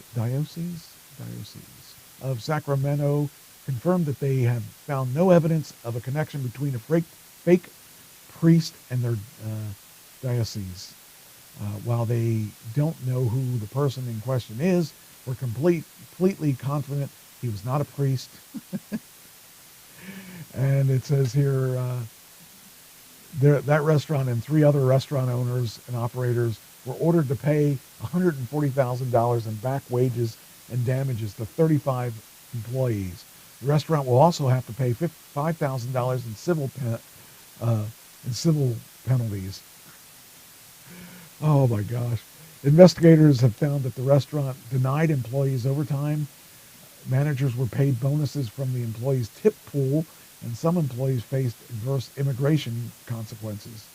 The employers' despicable attempts to retaliate against employees were intended to silence workers, obstruct an investigation, and prevent recovery of unpaid wages. Man, that's really sucky. That takes a lot of nerve to do that kind of stuff. I was going to get a Mercedes. I didn't get the Mercedes because the Mercedes was like $100, and I thought I was going to, because originally when I found the Mercedes around $75 or $77, and I was going to do it then, but I wasn't going to pay the extra money for the Mercedes. And I looked at the inside of the Mercedes, and it wasn't the way it was spec'd, the way I remember. When I saw a Mercedes, it had the whole dash from the driver's side to the passenger side was an LED display. The one I saw that I was looking at was the display was like my first Tesla. It was a long display, and I didn't like it. I didn't like it, and I thought that was kind of crappy that all the pictures I saw prior to seeing this had a display that was pretty cool. So I got a Model 3, which is, it's about $50,000 if you were to buy one. And it'll get me where I need to go. And I figured I'm going to be there for 3 days, Thursday, Friday, Saturday. So I'm not going to become attached to it. Although I'll be paying for 4 days because I got to pick it up. I'll get there Wednesday after midnight, which is technically Thursday, but I got to pay for 4 days instead of 3. But still, the money was really ugly when it came to the other ones. I did see some Mustang electrics, and they were around $80 too. So I decided that I'm just going to be cheap this one because I spent so much money. I bought first class to get there, so I spent the extra money on first class instead of on a car. So I don't know, but I am going to drive to Miami. That's the crazy stuff that I'm going to do. You'd think I was smarter than that, but I don't know. I'm going to stop on the way down to Miami. I'm going to stop in North Carolina, and I'm going to see Pam's sister and give her some stuff, and kind of like stuff that I don't have any feelings for, you know. They're like their kid pictures and stuff like that, and stuff like that I wouldn't really have an attachment to. So I figured that would be smarter than, you know, than doing it, you know. Anyway, all right, next. Okay. What else we got? Just checking something here. All right. Get this stuff out of the way. All right. I need to do, let's see, the restaurant, that's that one. Okay, that one's done. Now, I got this on here twice. Why do I got that on here twice? Okay. All right, so we'll do this. All right. So I want to play this one because I got to go to the bathroom, and I can play this while I'm going to the bathroom. I played Ben Franklin. And here's what the Ben Franklin looks like. I think you'll like it. I'm classing my trash, Harrisburg, Pennsylvania, and I'm reading for the part of Benjamin Franklin. Some of the greatest robes I was ever acquainted with were the richest robes. Painters have found it difficult to distinguish in their art a rising from a setting sun. I often in the course of the sessions and of the vicissitudes of my hopes and fears as to its issue, looked at the sun from behind the president without being able to tell whether it is rising or setting. But now at length I have the happiness to know that it is a rising and not a setting sun. Our new Constitution is now established. Everything seems to promise it will be durable. But in this world, nothing is certain except for death and taxes.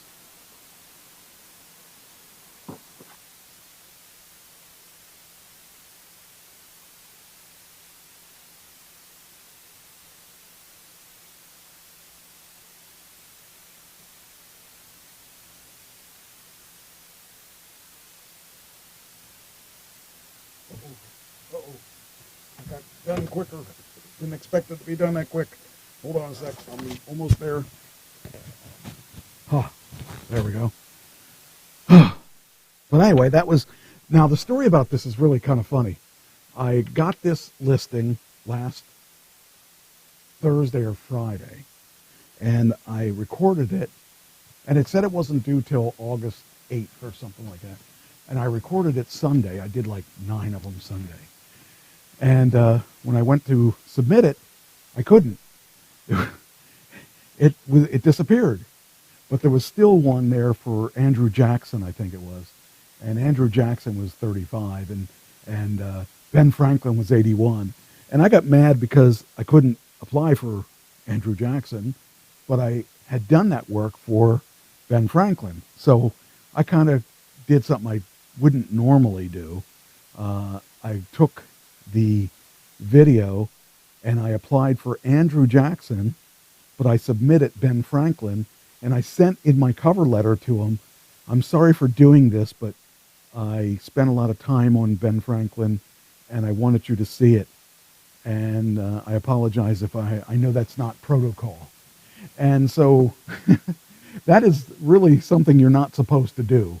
And I did it. And I just I figured if I don't get I'm obviously not going to get the role. So I thought that I should just, I shouldn't do anything.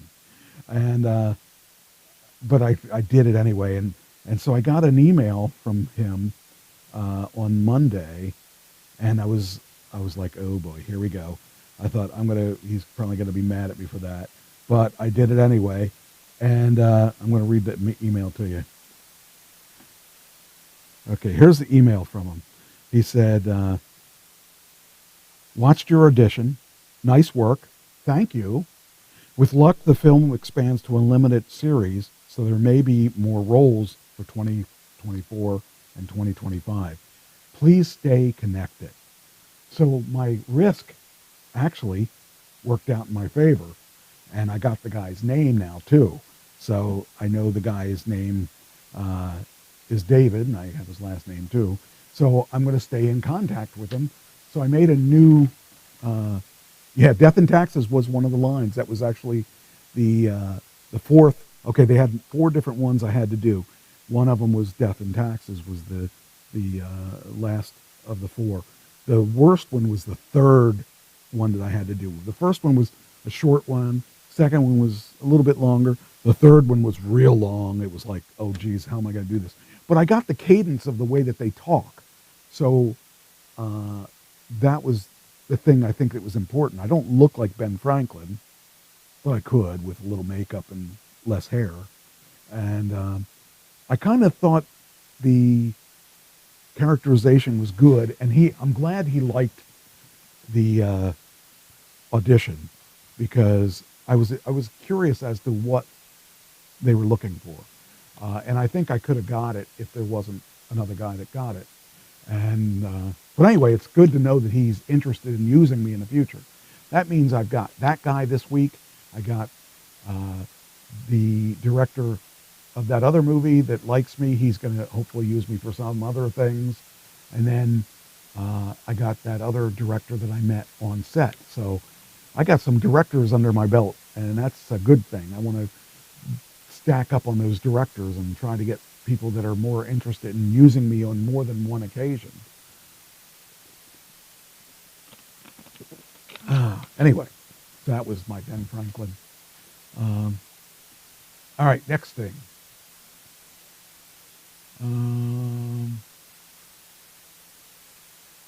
Okay. A man offered a 13-year-old girl a ride, then trafficked her for 3 months at a Metro Atlanta home. What is going on with these people? A 46-year-old man. I don't understand. I don't get it. I don't get the whole... First off, I don't understand why you got to traffic anybody. But to traffic a 13-year-old really is sick. And it'd be bad enough if they were 21 or 31 or whatever. But a 13-year-old just... That kind of person needs to be shot. He's like that Larry Nassar guy. He got to live. But I personally think that if he did all that stuff, he should be just killed. I mean, there's no place for him in our society. And if we did that to a couple people, maybe they would think twice. They may not think twice, but maybe they would think twice if they thought that death was on the table. 46-year-old man pleaded guilty to a number of charges, including trafficking and child molestation. In November 2020, when Douglas County officials said a 13-year-old girl ran away from her mother's home in Cobb County, Georgia, I guess. When the teenager was walking in part of Cobb County, while the teen was walking in part of Cobb County, an unidentified man offered her a ride and reportedly took her to his house in Douglas County.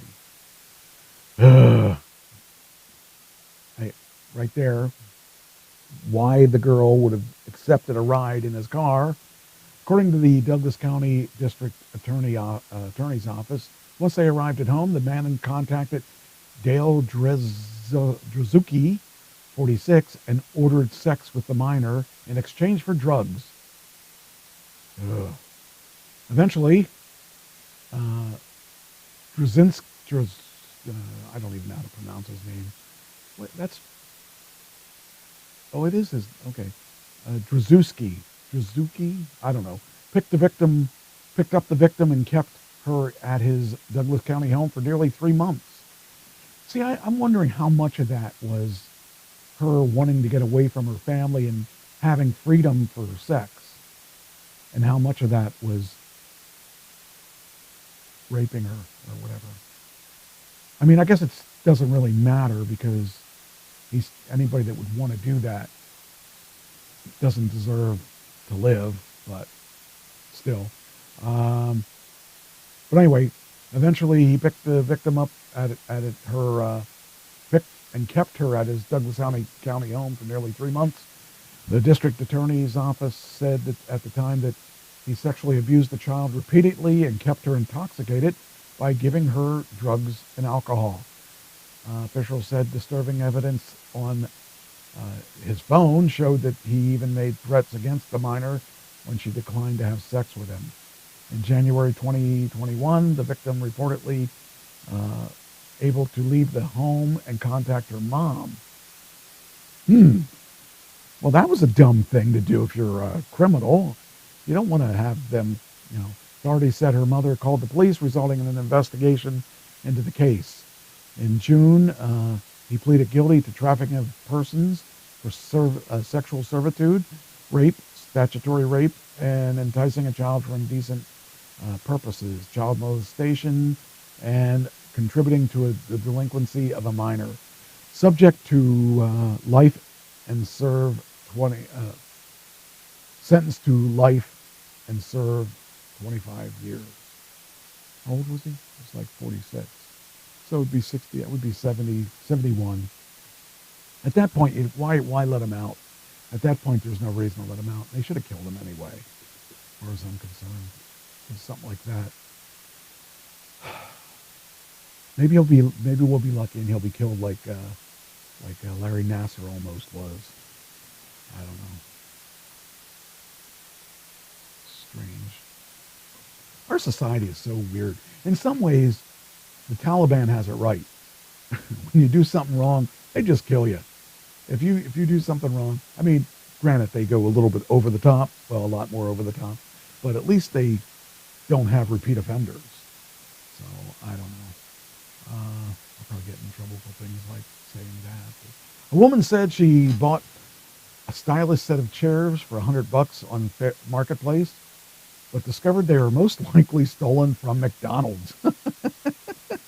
Well, they look like they're good chairs, but, you know, they look awful. Like, it was probably the McDonald's logo that was on the back of the chairs that gave it away, but I don't know. I swear people... The stories I find, they're real stories. I mean, I don't make this stuff up, obviously, but I just think it's funny that they would... I mean, if I did that, if I bought chairs and I found out they were from McDonald's, I would just keep that to myself. I don't think I'd tell anyone. That kind of stuff is just weird. Anyway. Where's that? Here we go. A woman was thrilled with the Facebook Marketplace purchase she made 3 years ago, although in hindsight, she said, it was kind of a red flag that the seller deleted his page immediately following the transaction. Well, you're supposed to do that. You're not supposed to leave them up there. A TikTok user said the 4 chairs she purchased were likely stolen from McDonald's in South Georgia. She shared the awkward and hilarious discovery last week. I thought they were cute. I always wondered where they were from, she said of the chairs, each touting a sleek wooden structure accented with black, thick hatching design.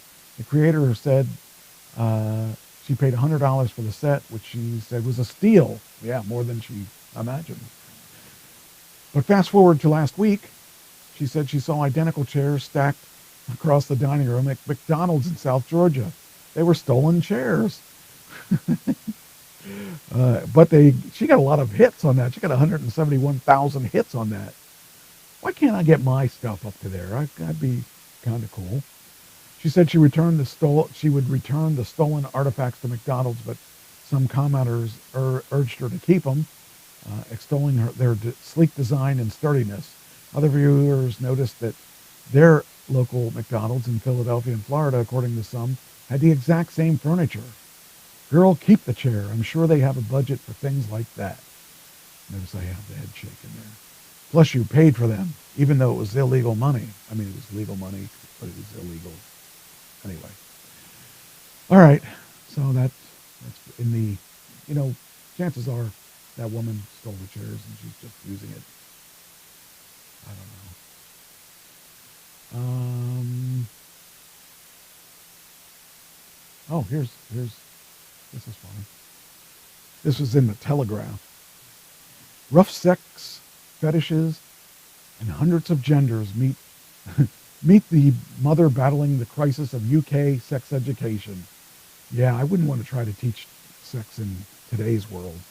Back in the day, it was just, you get to see odd pictures that you can't figure out what they are, and they tell you things that you have no idea what they're explaining, and you have to put the pieces of the puzzle together yourself. Nowadays, it's probably pretty graphic, and then there's lots of external stuff. So I would imagine it would be tough to do that. After losing a legal appeal to get a school to disclose sex education materials used in her daughter's lesson, Claire Page is considered giving up. The mother of two found out this month that once again the commercial interests of third-party education provider were judged to be more important than the public interest of parents showing what is taught in schools. I did consider giving up from the point of view that it is draining on my family time and my personal resources in a way that is a big commitment. But having so much support from parents groups that are speaking with one voice on the issue, it's obvious there isn't enough support for me to carry on. Page, 47, has become a leading figure among a growing group of parents who say that they're worried about what's being taught in relationships and sex education, RSE, I guess it's called, and without parental consent or consultation. Well, it's funny because, this is in England by the looks of things. I'm trying to think back in my day, parents probably were thankful that there was some kind of sex education so they didn't have to teach anything. But in my case, my mom just threw me a book and said, there's your sex education, which was better than the school education, but it was nothing more than like a porn book, but it didn't have pictures, so I had to imagine. It says here she's crowded around 11,000 lire? No, what would that be? Pounds. 11,000 pounds for legal fees from parents around the country, including in Scotland, where parents have protested against pornographic sex education lessons in school. In Lewisham, where she lives, or Lewisham, where she lives, support has come from gender-critical feminists and a host of parents, including Us for Them, Bayswater, and the Family Education Trust. Moreover, working with Miriam Cates, the Conservative MP for, this is funny, I guess it's Penistone, but if you look at it, it's Penistone, and Stockbridge. Page's research into third-party sex educators has helped put pressure on Rishi Sunak to address the problem. Mr. Sunak has now ordered an urgent review of sex education, which is due to report in the autumn. Her fight began almost 2 years ago after her daughter came home from school and said she was told to be sex positive and taught that heteronormality was a bad thing. Heteronormativity. Never heard that word. Heteronormativity. I think I'm going to have to look that up, see what that actually means. I've never heard that word before. Okay, hold on. We're going to see what that exactly is.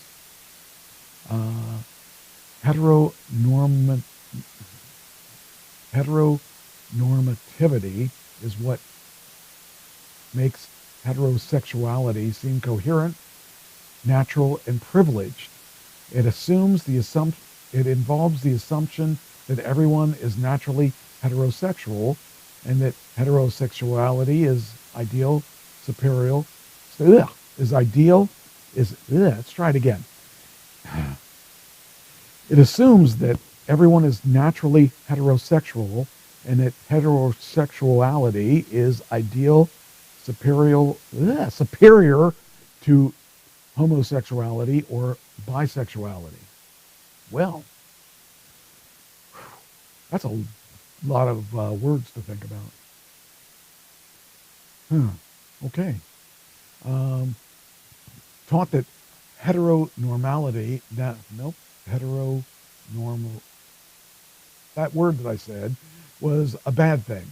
Page reacted by asking to see the lesson plan and teaching materials used at her daughter's school, Haberdashers Hatcham College, a state secondary in New Cross.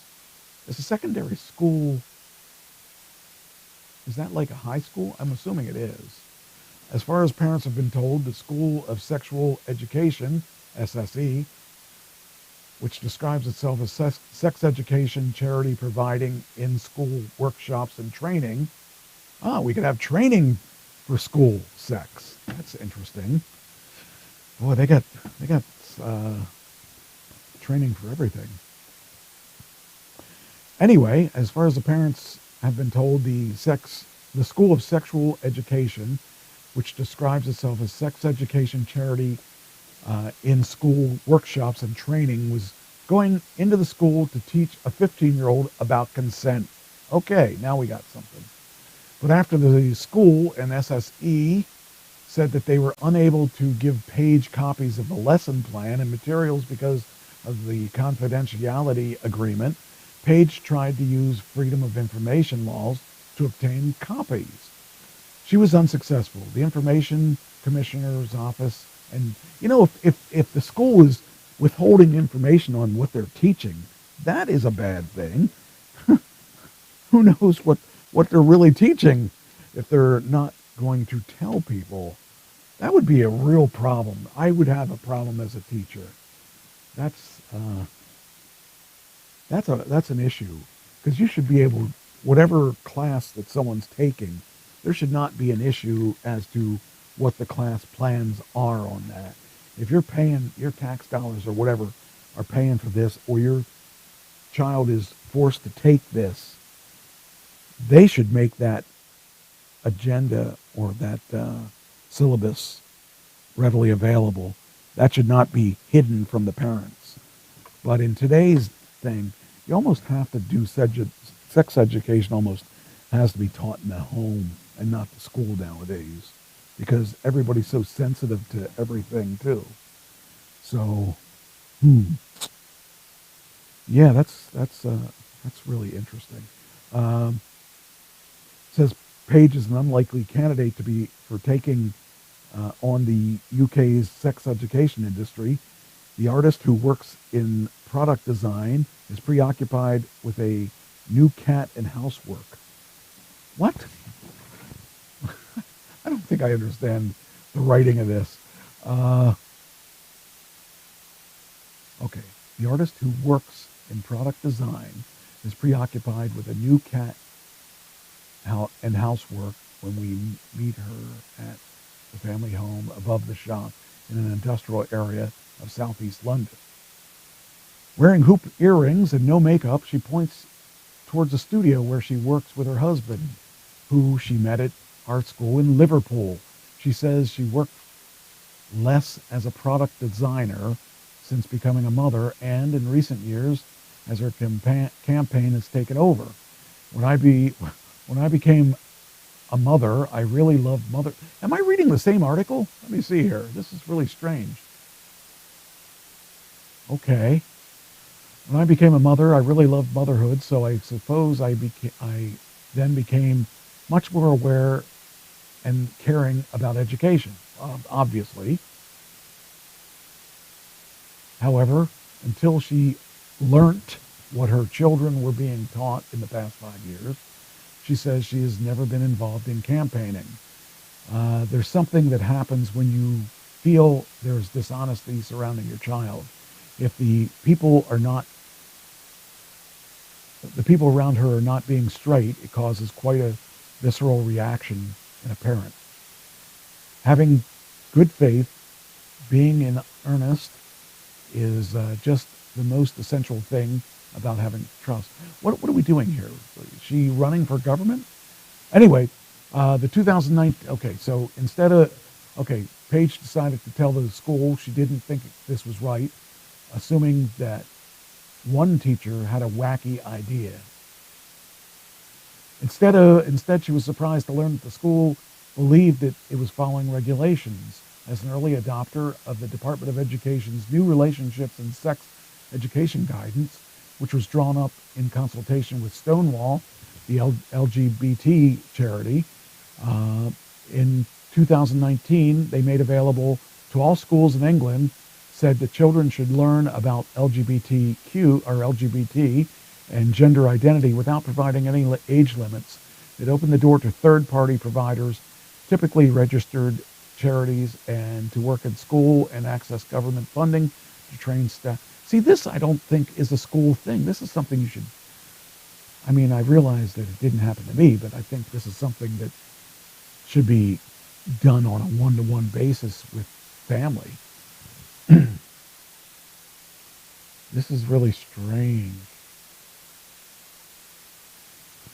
Two Stonewall endorsed external organizations were working with her daughter's school, which she didn't believe were politically neutral, illegal or government. Yeah, see, that's something too, that it's got to be something where you can't have straight people that are leaning towards you shouldn't be anything but straight, and it shouldn't be about LGBT people teaching that you don't have to be straight. There's got to be some center ground around that, you know, because either way, one's going to be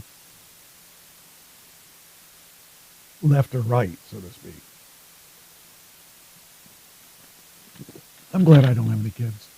It says materials used by one of the providers included a Cinderella-type character who undergoes a magical sex change overnight. Oh my gosh.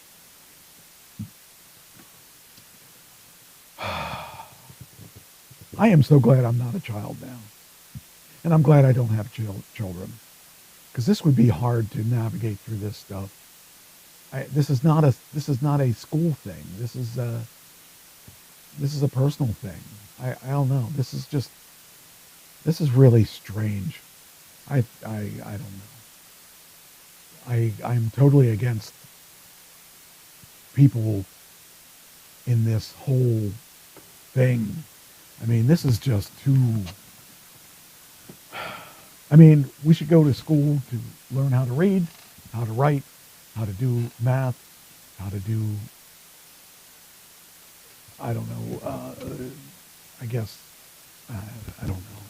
This is just so weird. Anyway, that's enough of this article. That's irritating me.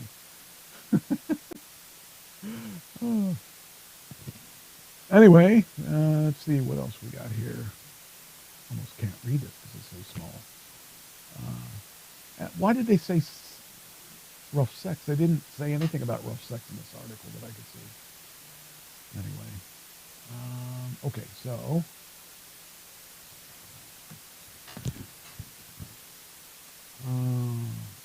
oh, this is interesting. Okay. This happens in everyday places now, not just schools. Teacher was fired from private school after questioning her salary. Her boss said that God told him she was not passionate about her job. Well, I'm glad he has a personal connect. Probably has a hotline, maybe a red phone like Batman, that he could figure out that she's not passionate about her job. Personally, if that were me, I would find that I would want to have him prove that God told him that. Because God would have been speaking to me saying that he was lying. That's what I would say. But see, the problem with salaries and stuff, I can't. I always had a problem with you're not allowed to tell your salary or not allowed to talk about money. Although in my position where I was at work, I wouldn't have wanted to tell everybody the money I was making because I was probably making more than most of them.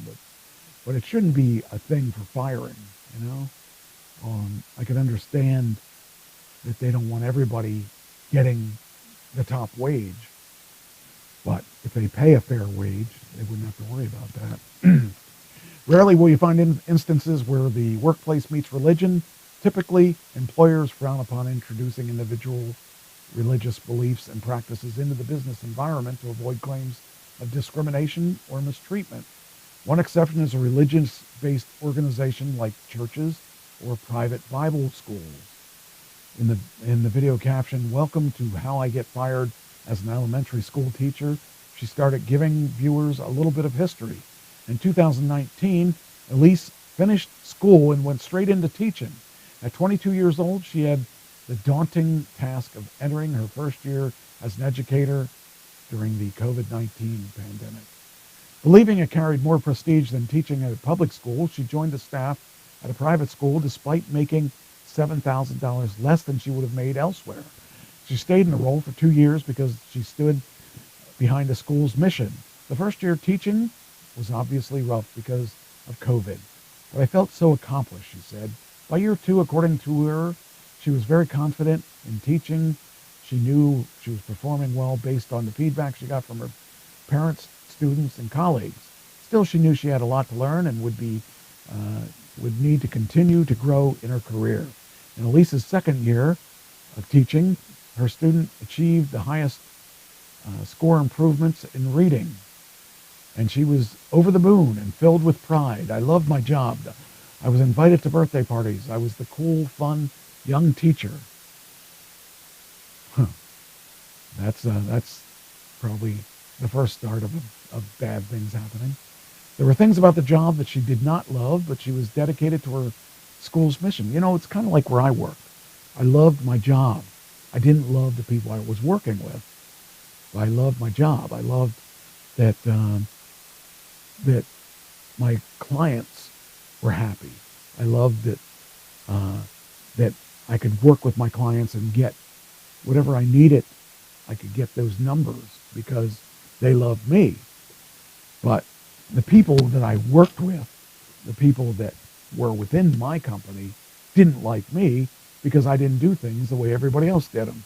I did things my way, and it was successful, and I made a lot of money for that company, and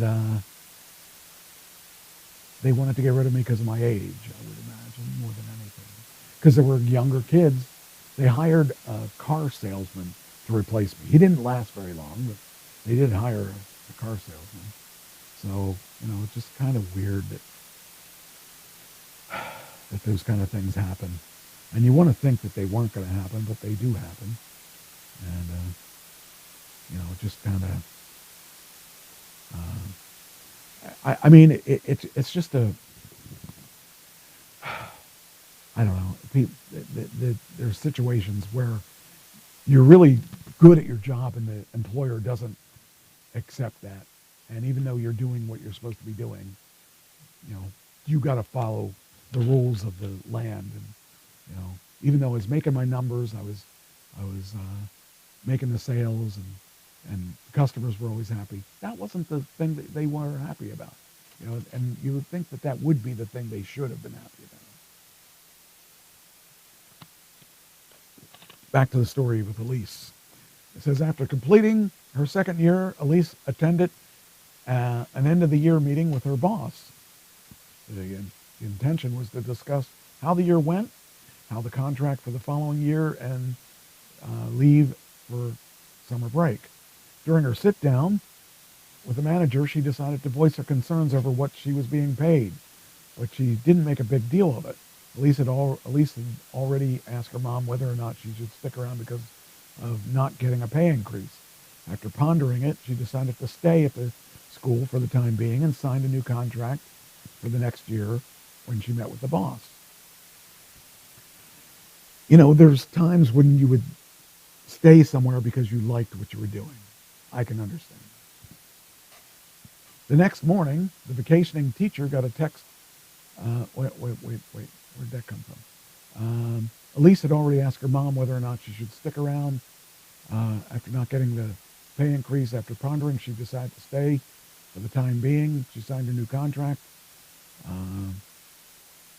She met with the boss before wishing him a good summer and leaving for a trip she planned. The next morning, the vacationing teacher got a text from her boss asking her to come back into the office. Something about our conversation concerned me, the man said, as he urged her to return to work because she had already traveled to another state. Elise declined an in-person meeting, but agreed to speak with her manager via Zoom, despite the preference that the conversation take place in person. Curious about what was going on, she got on the Zoom and listened intently to what her boss had to say. He told her, after our conversation yesterday, I don't think your passion is for teaching. And God told me that is not your passion. Nevertheless, the manager, in response to that, she said, that's That's so cool and interesting because God never told me that. That's really cool because he's speaking through you because you're a man.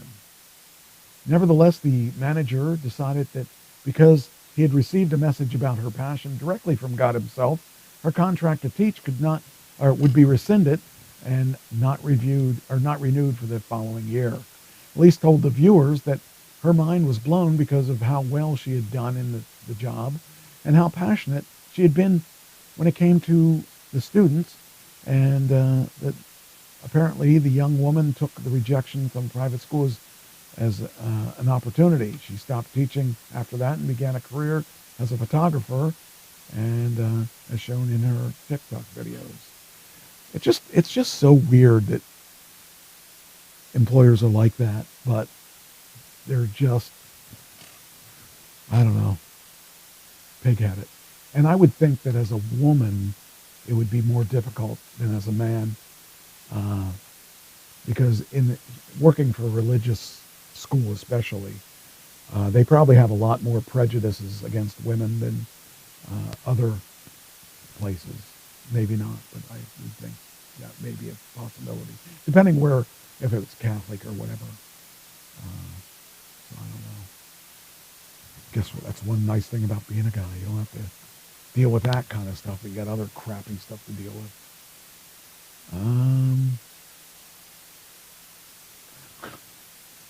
This is probably maybe one of the most bizarre stories of the night coming in. Okay, it's coming in now. There we go. Hamilton County responds to a boating incident by a boat powered by a weed eater motor. You know, you can't make this stuff up. There are so many weird people out there. Like when I watch Top Gear, they use weird things to run their vehicles, but that's part of the show. Why would somebody use a weed eater? I couldn't imagine a weed eater being very powerful either. I mean, some weed eaters are more powerful than others, but anyway, it says here on July 6th this year, a Hamilton County deputy was dispatched to Hickson Marina Road for a male individual operating a cabin cruiser with two weed eater motors, allegedly involved in collisions with two other boats in the marina. Upon arrival, the individual was advised to power his boat to the dock and discuss the alleged crashes. But the police say the boater repeatedly refused to comply, stating that deputies had no valid reason to approach him. The identified individual was Travis Dennis. Well, of course, someone that has two first names is going to be a problem. Who is already known to be trespassing from the marina. After multiple attempts to persuade him to come to the dock for a conversation, he started the boat's motor and began piloting downstream, disregarding the deputy's instructions to stop, even after being informed that he was evading law enforcement. You can't evade law enforcement too quickly if you have two weed eaters for your motors. The situation escalated, leading to involvement of the sheriff's office, boats, and Tennessee Wildlife Resource Agency, which is TWRA, boats to assist in the revolving incident. Deputies boarded the sheriff's office boat and relocated to Dennis's drifting vessel. Upon boarding the vessel, Dennis was taken into custody, and the vessel was found to have no valid registration at the time of contact. Once Dennis's boat was secured and docked, it was confirmed that the boater had received written trespass warning in July 2022, but had since returned to the marina on several occasions. That is so strange. I can't even imagine. Why do people have to do weird things like this? I mean, okay, so what kind of trouble? Hey, they may have been Big Johnsons. Yes. Why couldn't he have a Big Johnson or two instead of weed eaters? I don't understand people. But I mean, the thing is, I guess I don't understand why somebody would intentionally go back to a marina that he's not welcome at. You know, why would you invite trouble like that? So it just doesn't make sense on that whole thing. But it is what it is.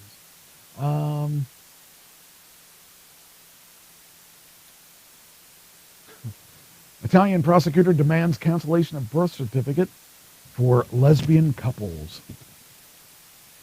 Yep, it don't get any more normal than that. This article really confused me on the whole thing. Like, if me and my wife or girlfriend wanted to adopt, and we went through all the crap that you have to go through to adopt, and I would probably be able to get the adoption. But this is because they're lesbian couple. They cannot adopt, apparently, according to this thing.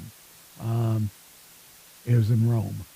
A state prosecutor in northern Italy has demanded the cancellation of 33 birth certificates of children born to lesbian couples.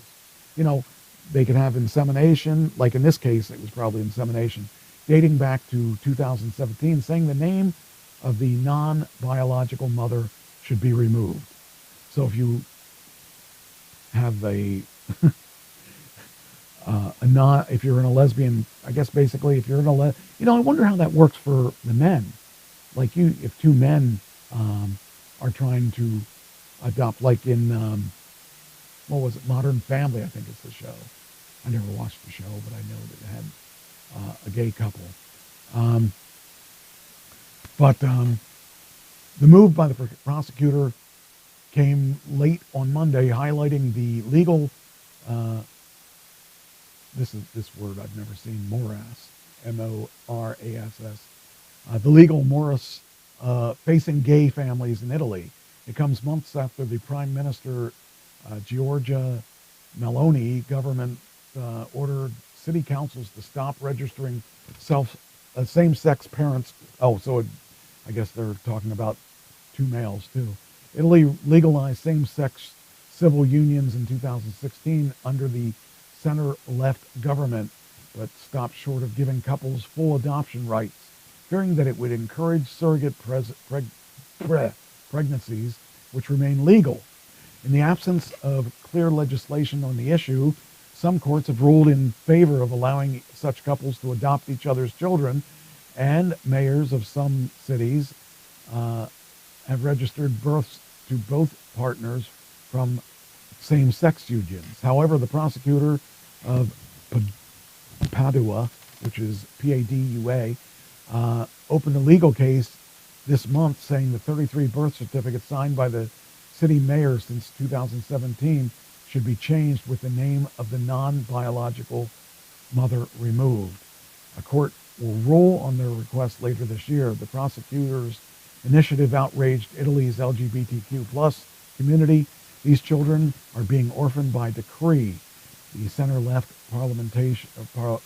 parliamentarian Alessandro Zane, who has pushed for gay rights in Italy. This is cruel, inhumane decision. Removing the name of a parent of a birth certificate creates both bureaucratic hurdles and emotional strains. The mother whose name is eliminated will no longer be able to fulfill a series of tasks, including picking up her child from school without written permission from her partner. If legally recognized, the parent dies, the child could be taken from the family and the family home and become a ward of the state. Yeah, I see a lot of problems like this. I don't understand why in this day and age they have to even become involved. It doesn't seem to make sense to me. But it says here, Italy's lower house is currently debating a law that could make it a crime punishable by up to 2 years in jail if couples who go abroad to have a surrogate baby, even in places where it's legal, such as the United States or Canada. Meloni, a self-declared enemy of what she calls gender ideology and the LGBT lobby, faces increasing scrutiny from abroad over her conservative agenda for families. It's, this is the time when the government shouldn't be involved. It's a time where there's no issue with the child. It's an issue with the parents. I don't know. Anyway. Would you buy a burger from Burger King in Thailand? Oh, it better be there. Oh, I hope it's there. Uh-oh. Where is it? Where's the article? What happened to the article? Oh, man. Not there. It's supposed to be there. I hate when they take my articles away. Maybe if I hit this button and hit that button. Nope. It took my article away. Here we go. Burger King's Thailand new cheeseburger has no meat and 20 slices of cheese. This sounds like a burger that will give you constipation for a long period of time. Would you order the Burger King? I can't imagine 20 slices of cheese on a burger. I love cheese. In fact, that would be Cheyenne's favorite burger. She loves. Why is this not working? Why am I having problems getting things to work now? It was working all right for a while. Okay, the Facebook worked. Now, why isn't the Twitter working? Okay, try this again. Okay, can I come up this time? Oh, here we go. All right, so we got it now. Jeez. I can't imagine like a burger that has 20 pieces of cheese on it. That would be a heck of a burger there. Let's see here. Okay, now that it's working. It says here, Burger King is causing a stir in Thailand with its new offering, a burger with no meat and a jaw-dropping amount of cheese. This week, the Thai operator of the fast food chain introduced what it's called the real cheeseburger, a bun filled with as many as 20 slices of American cheese. Why American cheese? Why couldn't it be somebody else's cheese? Why is it going to be our American cheese? The item launched on Thai menus Sunday at a reduced price of 109 Thai baht, which is $3.10, compared to the usual price of 380 baht, which is $10.90. It quickly went viral on social media in Thailand with many users on TikTok posting videos of them trying the new sandwich. This is no joke. This is for real, the Burger King said in a Sunday social media post. At Burger King, at one Burger King branch in Bangkok on Tuesday, a shift manager was overheard saying the outlet had to stop taking delivery orders so they could have enough stock for their walk-in diners. A customer who ordered the cheesy treat said she tried it for the first time after seeing it on social media.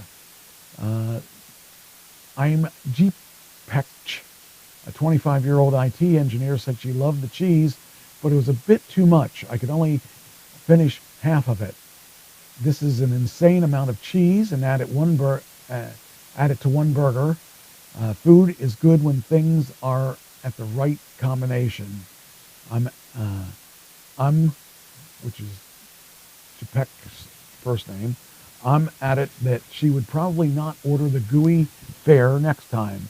Other burgers are already good. I think I will go back to my double cheese Angus as usual. Another customer echoed that view, calling the cheeseburger too intense. I may try it again. I like a few slices of cheese on my burger, but not too much. That's freaking insane to have that much cheese. I think you would have a cardiac arrest with that much cheese.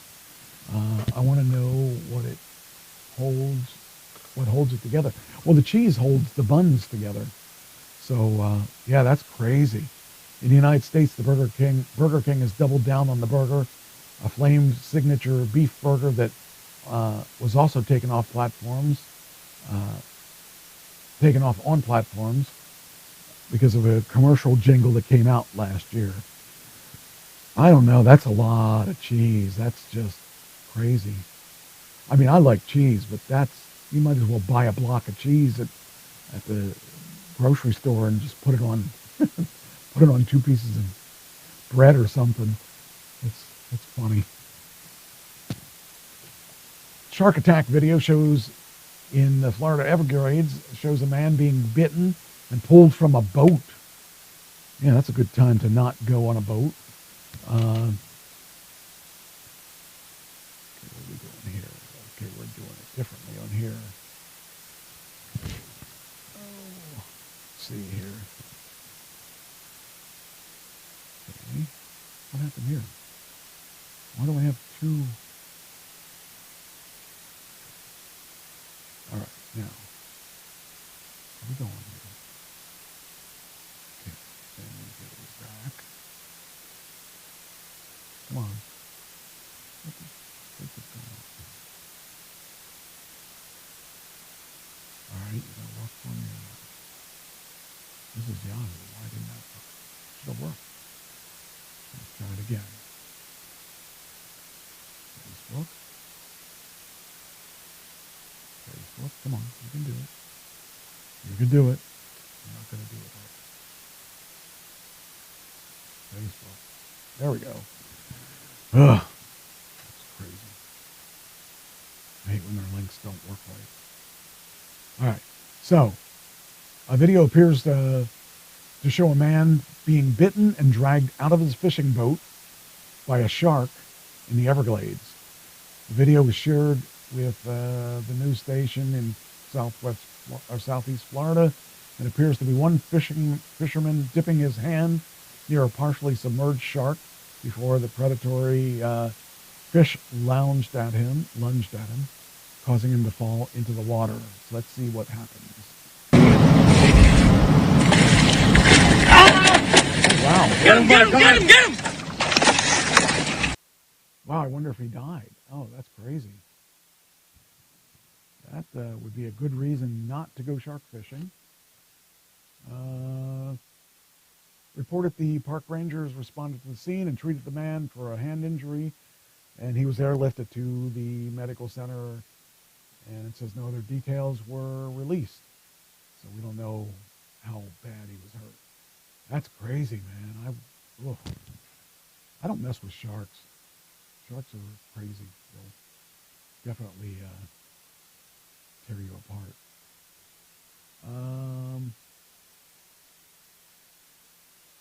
I think I mentioned this a couple weeks ago. Tesla charging stations are on track to become the U.S. standard. To me, that's the greatest thing, because the problem is that there's several standards, if you want to call it a standard. There's several technologies out there for charging your car. There's, you've got Tesla, of course, who has the largest charging station, amount of charging stations in the world, and they're the fastest charging stations. Then you have things like, there's a bunch of different ones that allow you, but they're smaller. And there's corporations out there pushing those, and the other corporations don't want Tesla to be the standard, because that's going to take away from their income, because they can make a lot of money off of it. But Tesla has the most stations and the fastest stations, so it would make sense to make them the guys that people go to get their electric. And not only that, but it helps my stock. So the more people that buy energy from Tesla, the better my stock is going to be. And let's keep America good with making my stock go up. And that would make me happy. But yeah, I mean, that's one of the things going on right now, is that I believe Chevy has agreed to go to use the Tesla. Aptera, which is, I have stock in Aptera too, they've agreed to use Tesla. I'm trying to remember if Ford agreed to do that. I think Ford said early on they they were okay with that too.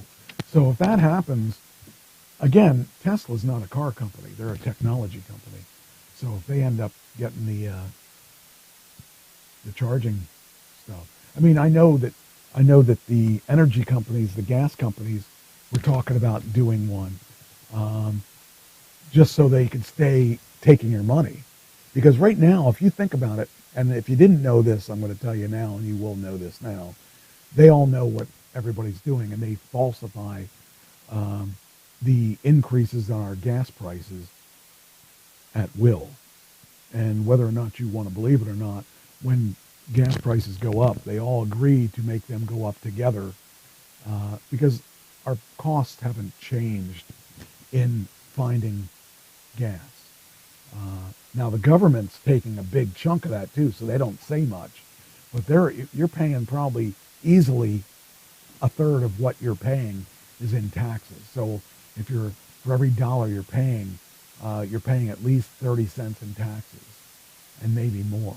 So the government doesn't want to penalize them, because that's more money that they could be making off of taxes, and they can't really do that per se with electric.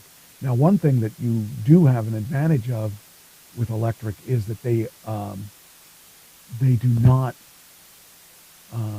charge, like you in your taxes, you're being charged for funding the new roads and stuff too. And at this point, you're not having that with electric, because how do they decide what is electric car and what isn't? Like when I charge here at home, they don't know what I'm using on my car and what I'm using on my dryer. Whereas you're not going to get that with your gas car. Chances are you're not going to be looking for your own gas on your own property. So anyway, they're on track to be and this is a recent article too. It says here, Tesla is being put on a fast track to become the North American standard, giving further boost to the automaker's plan to expand its access to its once exclusive chargers. Now, one thing I will say is that the problem with allowing or making it the standard is that the Tesla chargers are going to be harder to use, in that, instead of just Tesla drivers, now we'll have Tesla, we'll have VW, and we'll have everybody else is going to be going in there to get the charge. Now, the good thing is that they're going to have access to the charging stations. The good thing for Tesla owners is that we're going to pay a less amount for charging. And if you have an ID, a VW ID, you're going to pay more money for your charging.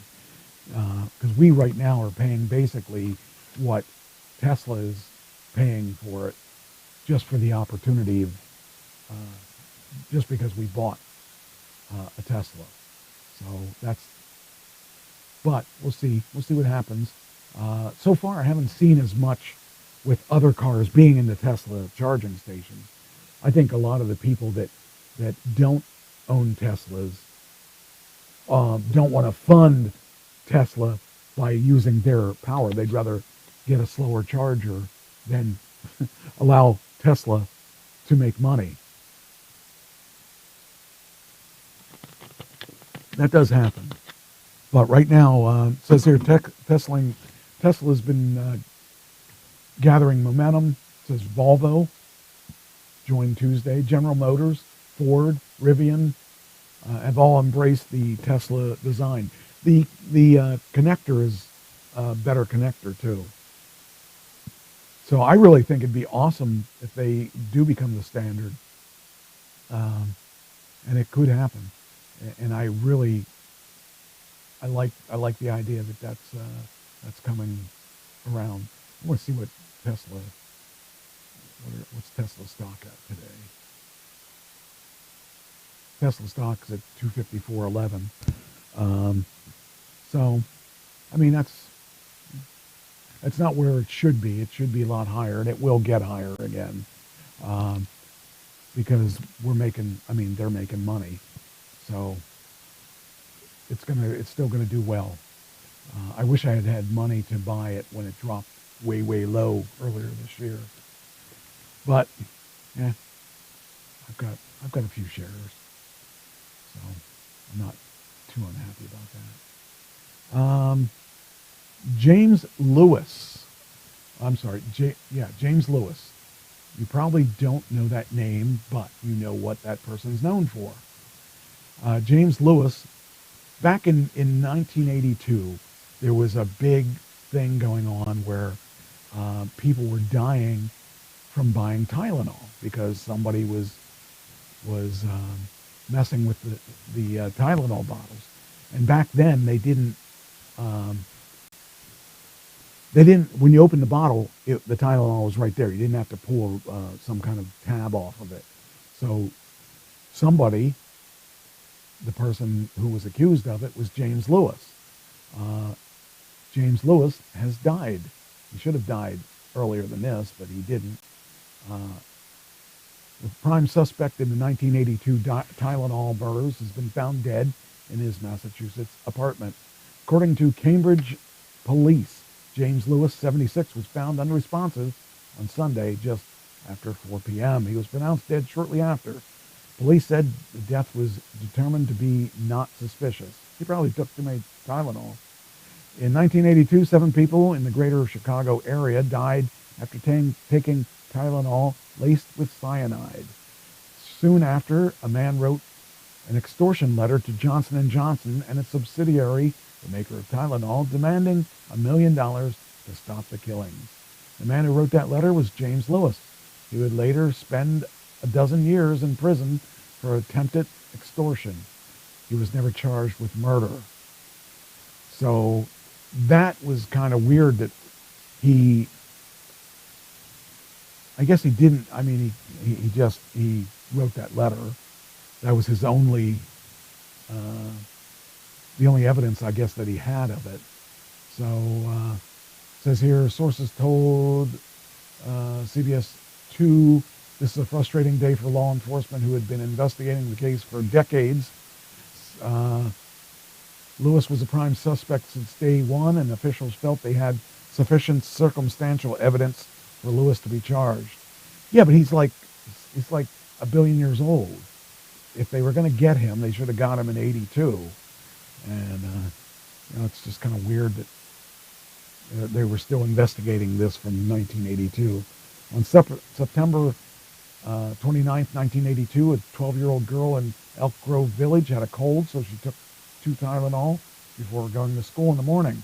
6 more people would die in the days to come after taking Tylenol. Pieced together the pills were laced with cyanide. As fear and panic shot across Chicago and the country, officials didn't know yet about how widespread the poisonings were. And without the existence of social media and many forms of mass communication, they had to warn the community to prevent. It's funny because way back then we didn't have the internet. 82, we didn't have cell phones. We didn't have, any social media. So it was interesting that this got out as it did. But today it would have been out an hour before it happened. So, the guy, I don't know if I'm only assuming that he did it, but we don't know for sure that he did it, but he at least took and knew enough about it that he tried to get money out of them. That was kind of stupid, I think. But hey, the thing is, they didn't have DNA testing back then, and like I said, they didn't have. It just takes a really low person to be able to do things like that. And in the murder department, let's talk about Charles Manson follower Leslie Van Houten. She was released from prison after 53 years in prison, just for following Charles Manson. Well, not just for following Charles Manson, but I guess she was involved in the murder. So she was, I remember there was a lot of things about this going when I was a kid after it already happened. 53 years though in prison. Can you imagine? That'll teach you to listen to some crazy guy and do his bidding. Man, these people, I can't imagine what it would be like to follow somebody like that. I mean, if anybody ever even suggested, "Oh, let's go out and kill these people," I'd be like, I think I want to go follow somebody else. I don't want anything to do with it. Uh, but yeah, that's pretty weird. Former Charles Manson follower Leslie Van Houten was released from prison after serving 53 years behind bars, according to California Department of Corrections and Rehabilitation. According to her attorney, Van Houten is now in transitional living facility. Okay, so let's figure she was, let's say she was 15 at the time she was in jail. So that means she's at least 60, 68. What is she going to do out of prison now? You might as well have just left her in there, because I mean, it's not like she's going to find a job. What experience do you have? Oh, I've never had a job. Why didn't you have a job? I was in jail. Why? Well, I was accused of killing people. Just there's no reason to release someone who has no. She has no. She's never been in a situation where she could think for herself. She's not going to think for herself now. She's released under parole supervision and will have a 3-year maximum parole term, with parole discharge review occurring after 1 year. Her release comes after the government, Gavin Newsom, said last week that he wouldn't ask the state Supreme Court to block her parole. See, this is another person that should have just been killed. I mean, because there's not anything that they can do for society at this point. I don't know. I hate that certain things that we do in this country are so weird. Some things are so stringent, and some things we forgive that we shouldn't forgive. So it says here, Governor Newsom reversed Putin's parole grant 3 times since taking office and defended against her challenges of those decisions in court. Mellon continued, the governor is disappointed by the Court of Appeals' decision to release Ms. Houten and would not pursue further action, as results to further appeal are unlikely to succeed. Van Houten was 19 when she participated, so 19, and she was 53 years, so she would have been 60. She's 72. So what? It's not like she can get a job at 72. So it says here, Van Houten was 19 when she participated in the murders, and it says the murders of Leno LaBianca, a wealthy grocer, and his wife Rosemary LaBianca at their Los Angeles home. The LaBiancas were stabbed to death, and the word war was carved in Leno's stomach. Van Houten told ABC News in 1994 that she and another Manson follower took Rosemary LaBianca into the bedroom, and the sounds of Mr. LaBianca dying came into the bedroom, horrible guttural sounds.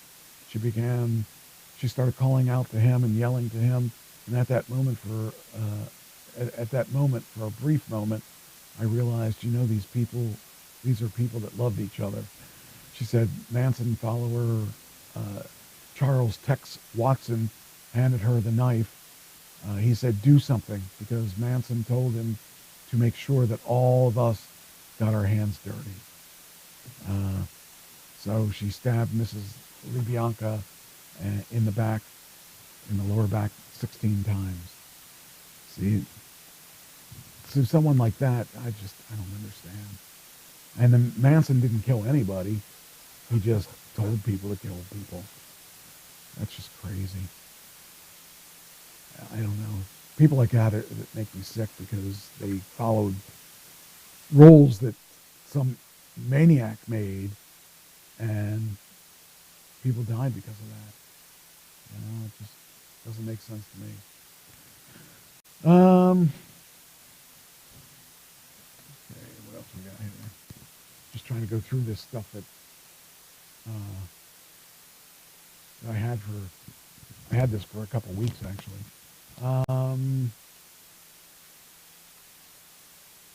Yeah. Okay, that one we looked at last week. I remember that one. I'll take that one out. Oh, this one's interesting. A cougar, and I don't mean a woman that goes after younger guys. Cougar was spotted 200 feet up from Haystack Rock, and it draws crowds.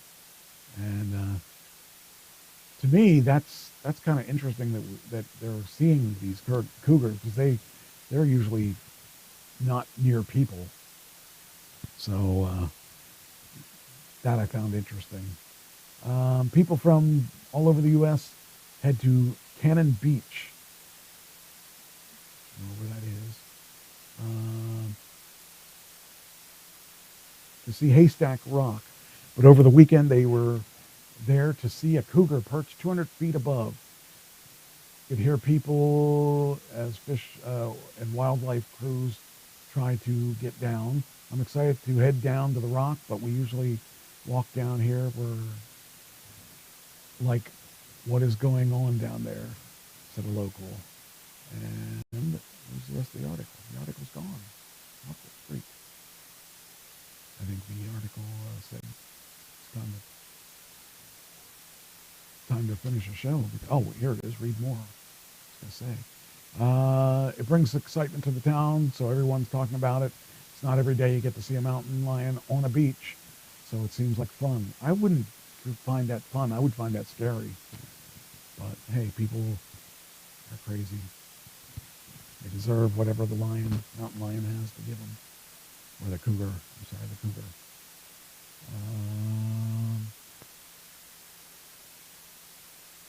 Oh, this is interesting.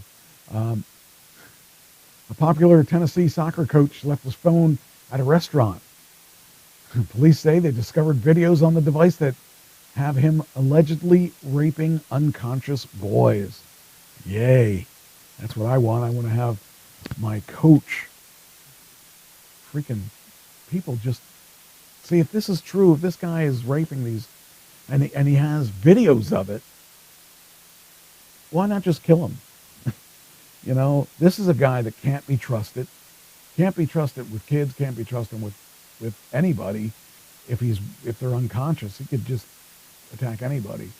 And it's good he left his phone behind, because got him exposed to what's going on in real life. Police say they arrested a popular Tennessee soccer coach after finding videos on his cell phone depicting unconscious boys being raped. You know what's going to happen is somebody's going to say, well, they didn't get that, they didn't get those videos legally, so we can't use those as evidence. Camilo Hurtado Campos is being held at Franklin, Tennessee on charges of rape of a child and sexual exploitation of a minor, with additional charges expected to be filed. Police say they were alerted after Campos left his phone at a restaurant, and employees went through the device looking for information about the owner so they could return it. What they found were instead dozens of unconscious videos, unconscionable videos and pictures of children, so they called the police. Authorities investigated and found hundreds of disturbing images and videos of the 63-year-old's phone. According to the release, recorded himself raping unconscious boys between the ages of 9 and 17. Unbelievable. I don't even know what to think about something like that. You know, I see this kind of stuff and I don't understand why people like this are still even alive. I don't know. It's sick. Anyway, so far at least 10 children were found on his phone, and detectives I've managed to identify 3 of the victims. 5 more that we didn't know about have also come forward. We are now close to the end of the review. Detectives say victims may not even know they were raped due to being in an unconscious state. And he lived in Franklin, just south of Nashville, for 2 decades. A soccer coach would allegedly frequent playgrounds where he would approach and recruit children to play soccer, many of whom he would invite to his home after gaining their trust. Franklin police are still trying to identify the remaining children. His bond was set at $525,000. I would have thought that would have been a lot higher with all the evidence they have against him. Campos does not yet have an attorney, and the next court date is July 25th. Oh, it would have been a week ago. So that's just unbelievable. Here they have a guy that they know is guilty because they have video, and they only set it at $500,000. And some guys have been set at $2 million that have done far less. So I think there should be no trial. There should just be time to kill him. All these people I want killed today. Anyway, record number of Americans are considered, a record share of Americans is living alone. That's really bad.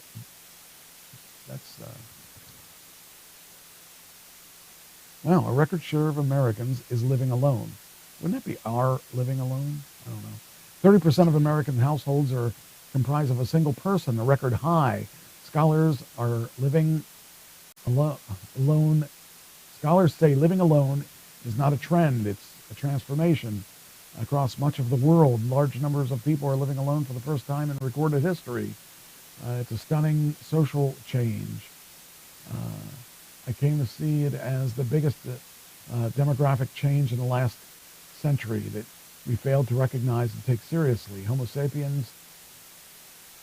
Now this is reading really weird. Homo sapiens is a social animal. Wouldn't that be Homo sapiens are a social animal? Historians tapped ancient census rolls to show that our species have lived in groups for as long as records have been existing back to the 1600s. The U.S. Census shows that solitaries are made up of 8% of all households in the 1940s. The share of solo households doubled to 18% in 1970 and more than tripled to an estimated 29% by 2022. That's really strange to think that it's changed that much. But, after Pam died, I was pretty much solo for the longest time of my life. I think I was like 2014. I was pretty much solo for 7 years, 8 years. So, yeah, I guess it's possible. The solo movement intersects with several other social trends. Americans are marrying later, if not at all. The nation's aging. The national birth rate is falling. People are living longer, not together, or they were until the pandemic arrived. More than anything, perhaps, is the rise of the single-person household is about women entering the workforce and achieving economic sufficiency. The share of adult women participating in labor force has reached 50% around 1980. Historically speaking, you don't see people living alone until women have control of their lives and their bodies. Now that makes sense. During the rising population, solidarities signal a bold new age of independence and self-governance. We're at the end of the human society as we know it. Maybe a little of both. Living alone can be a dream come true. Solidarity is living is you get to curate your own life. You decide when to go to sleep and when to get up, what and when to eat, what to watch or listen to for entertainment, or how warm or cool your place will be. Yeah, all that stuff. So, I don't know. living alone has got its advantages and it has its disadvantages. So, all right, that's about it for the week. So I guess that is what they call it. And we'll just start over again next week. Next week will be interesting because I've got a dentist appointment, 2 dentist appointments early in the day.